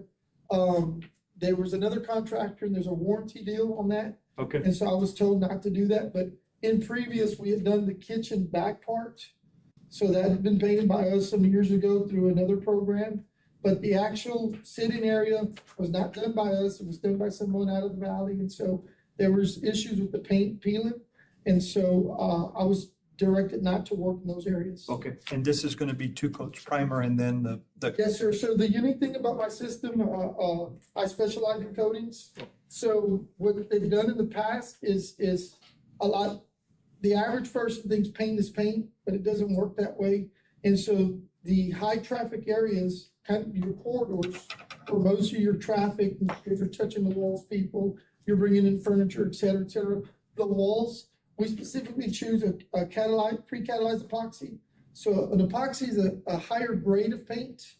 It's a two-part, so it gives you durability. It lasts long. The vivid colors last longer. You can use any kind of clean material for your walls. You're not going to damage the wall. Right now, what I saw on the walls, the troubled areas were paint that was less quality, and they've used detergents, and so they've kind of made these big splotches on the walls, and so you just can't match that. So the same coating I showed Mr. Hinojosa that we use in the kitchen is the same coating we're going to use in the corridors. So that's going to give you many years of protection. And in the classroom, we chose to go with a primer because some of the areas were painted with a different kind of paint where its integrity is not so good. It's kind of scratchy. It peels a little bit, so I'm going to scuff the walls, repaint with primer, and then I'm going to go with a 200 system. So it's a higher grade commercial paint. It's going to give you durability for a long time. And you're a 10-man crew, right? So that gives. Yes, sir. Okay, yeah. That's the paint crew. That is not the crew that's going to be moving furniture. The furniture is going to be depending on they're going to be moving areas for us to work in. And as the painters run through, my movers will come back and put things back. Yes, sir. Okay. This way it gives time for staff or teachers when they come back if I'm finished with one section, one area, they can come back and they want to start putting the things back in the classroom. No tape on the walls or no staples, but everything else putting back in the classroom. I mean, they'll be able to do that. They don't have to wait till the 8th week when I'm done to come back and get their classroom straightened out. When can you get us the drawings? Because I'd like to have this as have it in here as well, just to make sure that we're right on the square footage. Yes, sir. Yes, sir. I can have that for you tomorrow. Okay, it's a program. We just got to spit it out. Okay. And just, Mr. Cruz, again, thank you for being here. The majority, the materials and the equipment, that's a big bulk of the bid, is that correct? Yes, ma'am. Okay, and since you're spending a lot on primers, paint, the materials and equipment to do this, have you gone and made sure that we're painting the right colors? It's all gonna be uniform colors? Because in your discussion with Mr. Benio, you mentioned to the board that some sections of the school were painted at different times by different contractors. So is this gonna provide the school a uniform look? It's gonna be uniform, consistent, and the touch-up will match. Everything's going to match. The only thing that we've not decided or is the colors on the frames and doors. That's gonna be up to the district to decide. And Ms. Trafton has plenty of opinions. Perfect. And we want it to be the right color, the right bit of green. Thank you so much, Mr. Cruz. Yes, ma'am. And this was the only bid we received, is that correct? Yes, sir. So when can you get started, Mr. Cruz? If things work out, I could start staffing and I could start on Monday next week. I've not walked the premises back. I've not gone back to see. We've kind of done some of the removals. I don't The know. principal has already started that. Yes, ma'am. I don't. And so she is, but she's aware that it is up for a recommendation. But yes, she has already started. What, like taking stuff off the walls and stuff? They've already started. She was pretty confident. No, I did tell her that, you know, but she didn't want to waste time if you all approved it. So she did say, you know, no, Dr. Trevino, so long as nobody gets ahead of me and there's not another school that comes before me. She needs to Because pick a hers is color. the most in need. Yes, she's ready to pick colors, that's for sure. I have a question, Dr. Trevino. So you mentioned that this is part of a strategic plan for painting the campuses. Is it possible, when is the next campus going to be painted? And is it possible to possibly do maybe the next time 2 campuses? That way we could get maybe more competitive bid or have more interest? And I would love that, but it needs to be in the budget, right? For 2 schools would be twice as much. So we know that the next school is WAMS.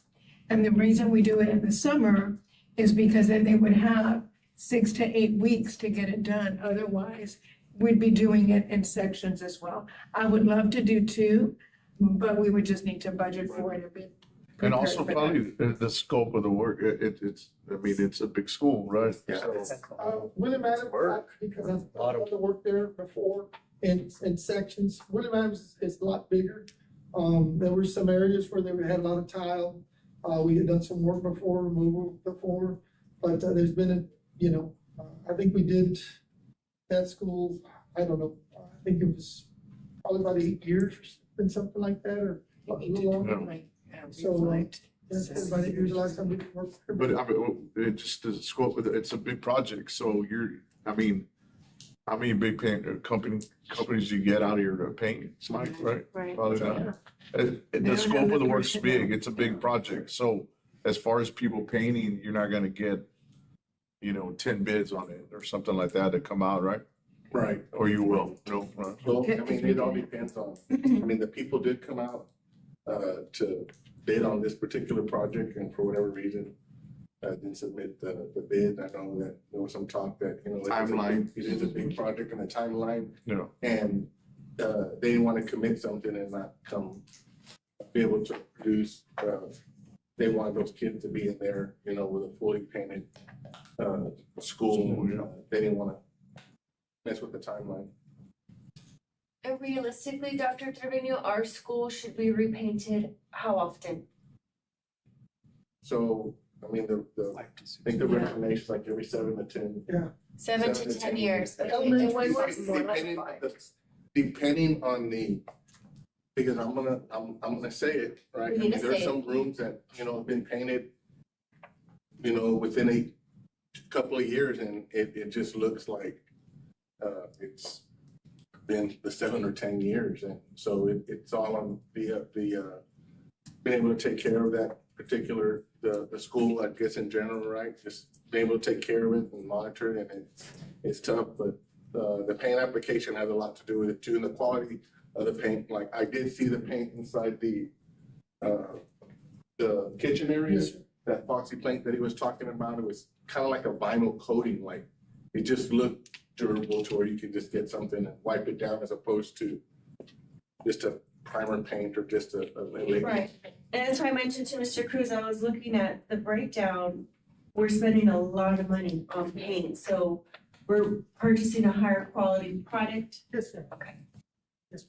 And when was the last time science was painted? 2001,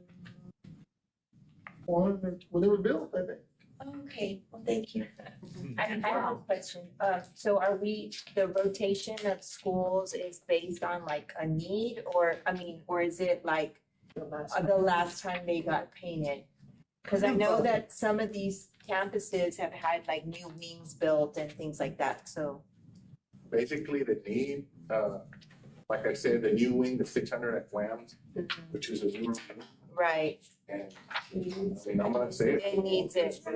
But it's also younger kids too there, right? Probably Yes, that's what they're walking, Yeah. just, If you look at that, and I just like, it looks like it hadn't been 20 years since. Yeah. Thank you so much, Mr. Hinojosa. Is there any more questions or discussion at this time? Prior to moving, I just asked that Mr. Cruz submit that drawing. Yes, sir. That'd be perfect. Thank you. And maybe by Friday of this week, oh, we're closed. By Thursday of this week, and that way we can have that in our files for the next painting project that comes up and we can compare. Perfect.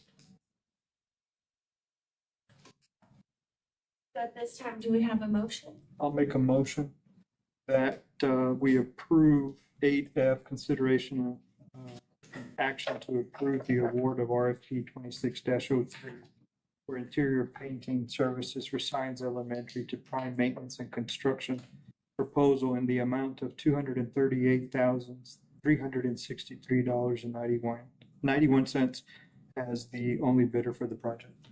Thank you. We have a motion by Mr. Benya. Is there a second at this time? Oh. A second by Mrs. Go ahead. Guerra. Any more questions or discussion? Mr. Ariano? Aye. Mrs. Guerra? Aye. Mr. Benya? Aye. Mr. Reeves? Aye. Myself? Aye. Motion passes. Congratulations to Science Elementary School. On to 8G, consideration of possible action to approve the 2026-2027 cost sharing agreement between AISD and the Education for Two Employment Partners, E2E, for continuation of the post-secondary success program for the AHS. Thank you. This evening, we have Stephanie Dawson with the Education to Employment Partner. And she'd like to share a little bit about what they do. We are proposing to approve this, or for you all to approve it, right, to have 2 advisors dedicated to assist Alice High School seniors, in particular, that they actually help all kids with TSI. So we're able to, and not only that, they help with CCMR, advising, monitoring, college prep. It would cost the district $64,900, but we would get 2 people to advise the students. And really the entire cost is $110,000. The district would be responsible for 59%, and this grant that these ladies work with would fund the other 41%. So we have found a lot of success with this program. I don't want to steal her thunder. But our students obviously have succeeded with CCMR. They're taking their TSI, they're getting and to post-secondary schools, and they've been very instrumental in that. Correct. Thank you. Thank you, Dr. Trevino. Thank you, Board President, members, and thank y'all for staying so late to hear our presentation. So we'll just get started. One of the things that we do and we're very proud of is we help the students go on their college and technical tours. So this year, many students went to TMU CC, TMU Kingsville, Coastal Bend College, Craft Training Center, Texas State Technical College. And just to kind of give you some information, there are about 83.33% or approximately 278 seniors who have identified as college as part of their post-secondary pathway. That says a lot about the ALIS ISD students. They are really driven to go to college. About 3.26% of the students are actually segmented military. So just to let y'all know, and part of this program is we actually pay and support for the college and technical tours. So about $3,000 of the programming that we provide goes towards the college campus tours. So we do provide that funding. On the next slide, we actually support the college workforce segmented students. So our advisors support the students in building their resumes. They help support them on mock interviews. They actually help support them for application submissions. And then they actually help them with employer research. They actually help them go on industry tours. They bring in guest speakers. They do a lot of that. Here in ALIS, there was only actually 3.26% of your students who actually segmented directly to workforce. So a very small percentage of your students are really looking at just going directly from school into the workforce, but we still support those students. Also, another part of our advising program that we support is our advisors work during the summer. So all of the students that are looking to go to college or go into the workforce or certification programs, our advisors are still working with those students on any barriers or situations that those students might come across that inhibit them from getting into college. So we have students that their scholarships isn't coming through or they don't know how to secure that. They are actually reaching out to their advisors currently, and their advisors are working through to help support them. Part of the program that we support actually provides about $1,500 to support the workforce students. Also, if students need any support in securing equipment or they need work boots, we can actually put them in touch with anyone that can help them secure those items. So we support them in all areas on their post-secondary driven success. So there's nothing that can get in their way. The next is our student and parent engagement. We do a large part with the FAFSA events, Decision Day, college fairs, and career fairs. So a huge part of what we do or the advisors do is about $3,300 towards that in their FAFSA events that they put on. They do them during the day and in the evenings to help parents and students secure that piece. And that's a large part of what the students need and able to secure the funds to go to college. So they put a large part of what they do towards that.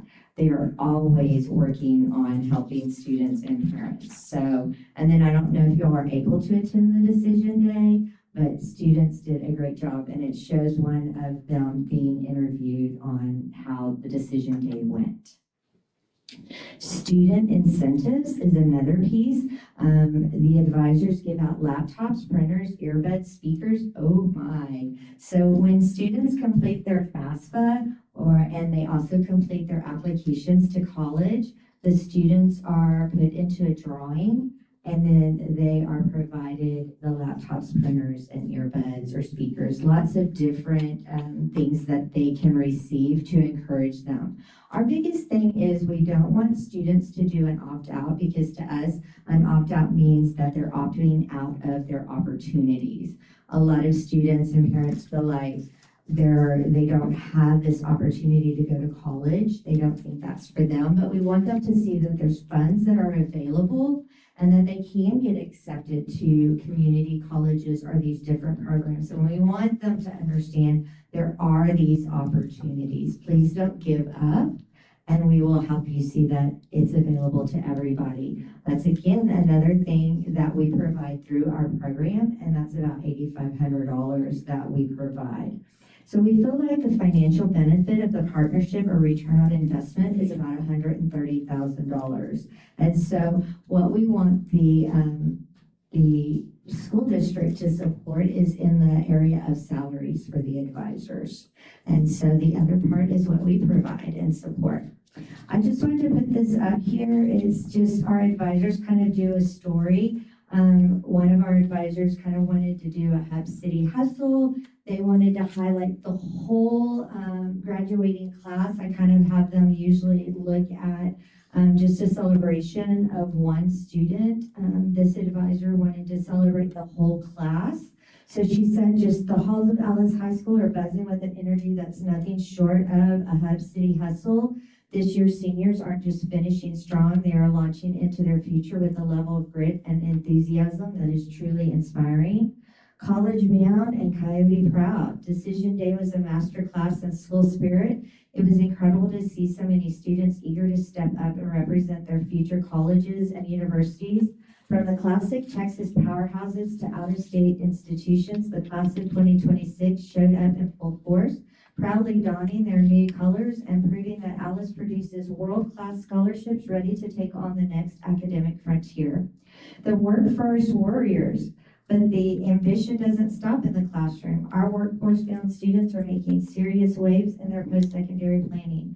They've been locked in, meticulous, refining their resumes, hitting submit on job applications, and securing position that bridge the gap between high school and a successful career. Their dedication to entering the professional world with a day one readiness is a testament to their maturity and work ethic. The bottom line, whether they are heading to a university campus or straight into the heart of the industry, the students at Alice High School are proving that they are prepared, passionate, and ready to lead. Give yourselves a pat on the back, Coyotes. The future looks bright because you're in it. And that's true. All of the Coyotes are amazing, no matter which direction they're going. Another advisor wanted to talk about a particular student who was navigating an unexpected financial challenge. This advisor was helping him reach his goal. Initially, he was committed to attending TMU Victoria for video game design.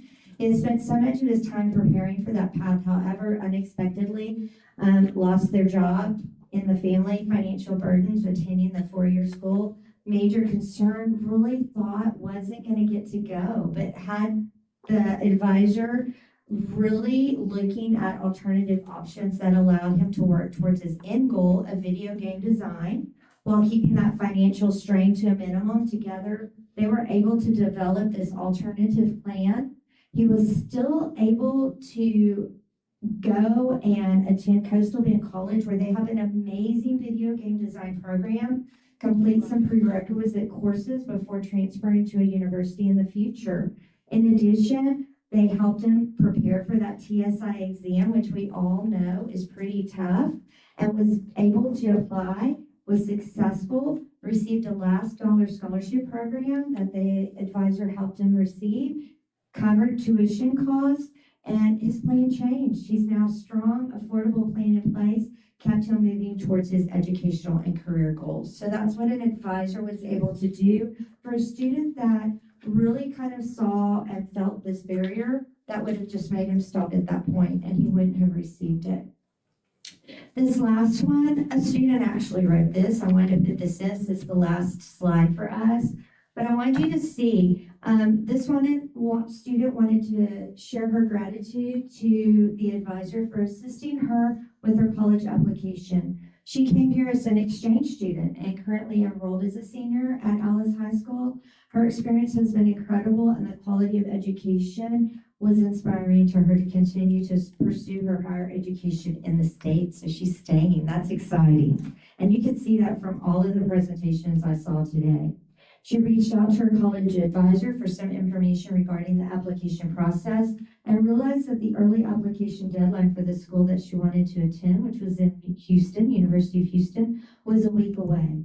Although she panicked, her advisor was there to calm her down completely and immediately began to contact the registration office to confirm that deadline. Turned out that it had 2 weeks to submit because the advisor helped her realize that. After reviewing the essay, contacted the Office of Admissions again to make sure that they had received it. After completing the first application, started applying to other universities, including UT Dallas, UT Austin, Texas A&M San Antonio, and Texas State University. Helped her do some research on the schools and advised on choosing the best fit school. Although it was a stressful decision, helped her gather some much needed information to make the right choice. Not only did he assist her with the college application, also provided insight and guidance to help adjust to life here in the U.S. and prepare for college. Mr. Rodriguez was her advisor. She felt comfortable sharing worries and concerns, and he consistently responded with thoughtful and constructive guidance. He was dedicated, patient, and committed to helping her succeed, and is a highly respected advisor. His support not only eased the stress of the college application process, but also gave her the confidence and ability to pursue higher education in the United States. She's extremely grateful for his time, effort, and genuine care for her future, and highly recommends him to any student seeking the guidance and support in her future in their academic endeavors. So just want to share a little bit about what the advisors do, how much time they take, and just what they mean to these students, and kind of how they help them get to that next level. The last slide, I thought that was the last slide, but you know, there always is numbers and data. So just kind of wanted to share. They do one-on-one meetings in the fall and in the spring. So it was at 100%. In May, they met with 100% of the students. FAFSA completion was at 84.5, which when you look at state data, I think that's at 70%. Federal data is about 50%. So you're way above state and federal FAFSA completion. 100% of your students have created a post-secondary plan. In other words, they know exactly where they're going and how to get there. And then the advisors will help them complete that. Financial plan created, they know how they're going to pay for it and what they need to do. If they're workforce students, they know what stackable credentials look like, and they know what a livable wage would look like and how they can achieve that. 97.5% of your students have completed an application and submitted. They have completed that to 100% by the time everything is completed. So the 97.5 is there, but your workforce students were finishing up their applications. We actually get them connected to Workforce Solutions at the Coastal Bend to make sure that they understand how to go about completing applications. Standardized testing attempted, that is just a lower number. It's just that they hadn't gotten all the information inputted. And resume mock interviews is higher. It's at 16.7, but that 16.7 is over all the students. So remember, 3.75% was the workforce students. So they were above the number in all students. 100% of your military students met with a military recruiter, and 100% of your students had a career exposure. So that was the last slide. Thank you, Stephanie. Yes, ma'am. Do y'all have any questions for me? How long have y'all been at? We have been here 5 years. Yes. 5 years. And this is our executive director, Ann Black. I'm sorry, I meant to introduce her earlier, but. But 5 years. 5 years, excellent. Yes, sir. Okay. And the advisors, they're there all day, every day. All day, every day. They can go up, need it if they have any questions. Correct, yes, sir. They have their own space. They help support with TSI. They've been doing a great job. Thank you so much. Absolutely, thank you. At this time, do we have a motion? I make a motion that we approve the 26-27 cost sharing agreement between Alice ISD and the Education to Employment Partners, C2E, for the continuation of the post-secondary success program for Alice High School seniors. Thank you, Mrs. Guerra. We have a motion by Mrs. Guerra. Is there a second?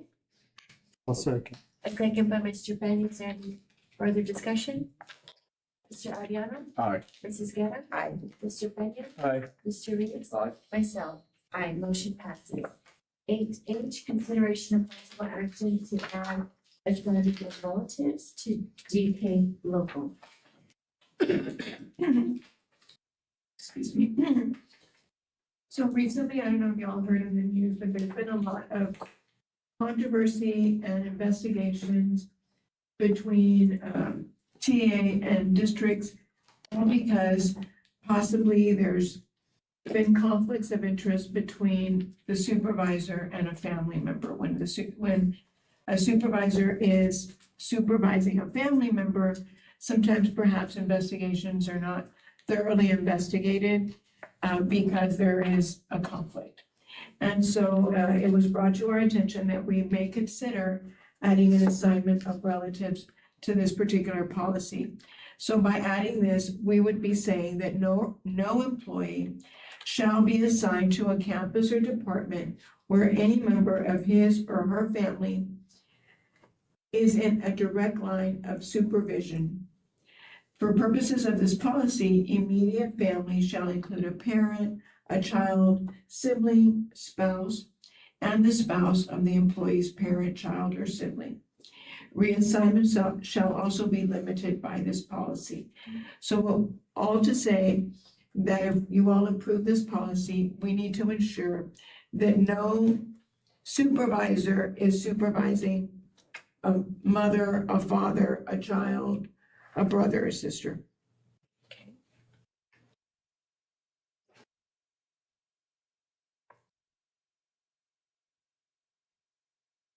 At this time, do we have a motion? I have a question. So like in an application, I know they ask you, are you related to a board member? But do they ask you that question? Do you have, I don't think it's asked, right? I think it does ask if you're related to anybody in the district. Oh, okay, it does, okay. I just didn't know. I know sometimes they ask about like board members, but I didn't know if it asked, so it does ask. Okay, that's good to know. Even if it doesn't, you can always add that to your application question. That's not a big deal. I have a question, Dr. Trevino. So this language is in line with what TASB is recommending. We're following the TASB guidelines for this language and the change of policy. So we're being proactive because it is getting to the point where it may not be a choice. We just want to be proactive because we want to ensure that we're not putting ourselves or employees in that situation. Okay. And going along with that, is this something that other districts throughout the state are doing? Yes, when we call TASB to, draft the policy for us, they already had it written because others are already looking into it and it's in the pipeline. I don't know if you want to add anything. Yeah, so the way TASB's policies work, you have a legal and a local. A legal are standardized across all school districts in the state. A local can be customized based on whatever it is that the district is wanting to customize. There are districts that have had this in policy for a long time now, already, at least 10 years. So it's not unheard of or unusual. Basically, we're doing it to be proactive to protect ourselves and the employees. And our employees. Right. Okay. And also ensure fairness and transparency Sure. if there's an investigation. Absolutely. Or an evaluation or any of those types of things, right? I mean, it avoids the question of was there bias or, Favoritism. bias, favoritism, any of that. Thank you, Mrs. Fuller. Dr. Trevino. Is there any other discussion? At this time, do we have a motion? I make a motion that we approve the assignment of relatives to DK local. Thank you. We have a motion by Mrs. Guerra. Is there a second? I'll second. A second by Mr. Ariano. Is there any further discussion? Mr. Ariano? Aye. Mrs. Guerra? Aye. Mr. Peña? Aye. Mr. Reeves? Aye. Myself, aye. Motion passes. On to item number 9, closed our executive meeting or session, held in accordance with the following provisions set forth in the Texas Government Code. 9A, Texas Government Code Section 551.074, personnel matters. 9A1, presentation, acceptance, and approval of new hires. 9A2, presentation, acceptance, and approval of retirements. 9A3, presentation, acceptance, and approval of resignations. 9A4, personnel update regarding investigations, new hires, retirees and resignations. 9B, Texas Government Code Section 551.071, legal matters, board attorney advice, and 551.074, personnel. 9C, pursuant to Texas Government Code Section 551.071, consultation with attorney and discussion regarding legal issues involved in nonprofits related to AISD. The time is now 9:06 and we are now in executive session. Thank you.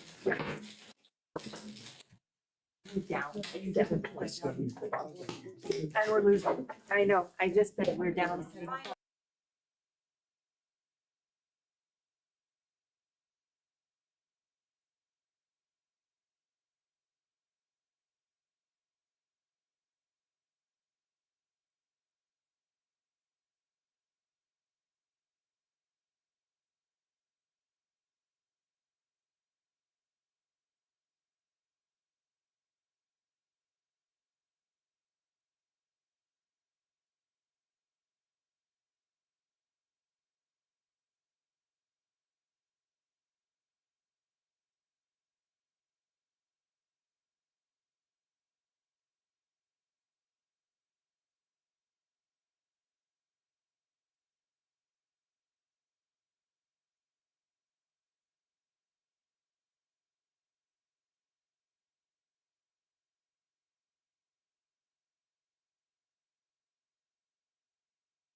The time is now 10:42 and we're back from executive session.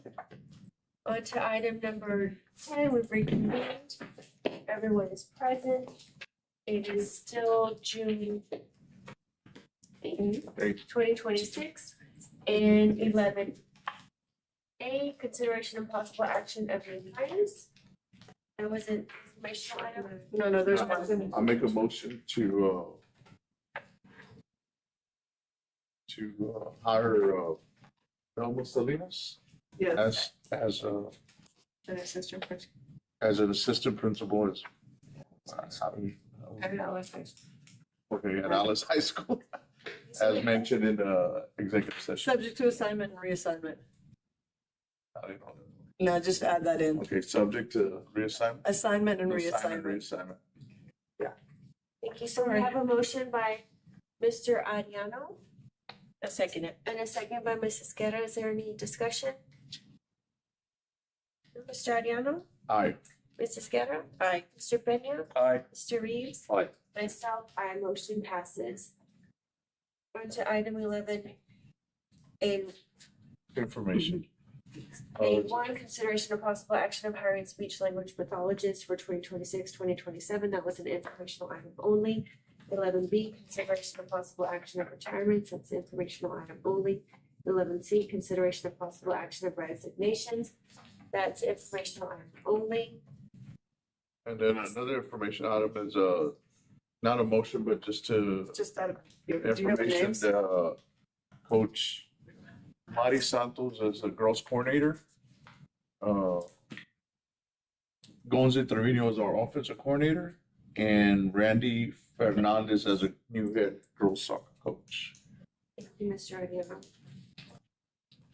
And 11D, discussion of possible actions of ongoing investigations. That's an informational item only.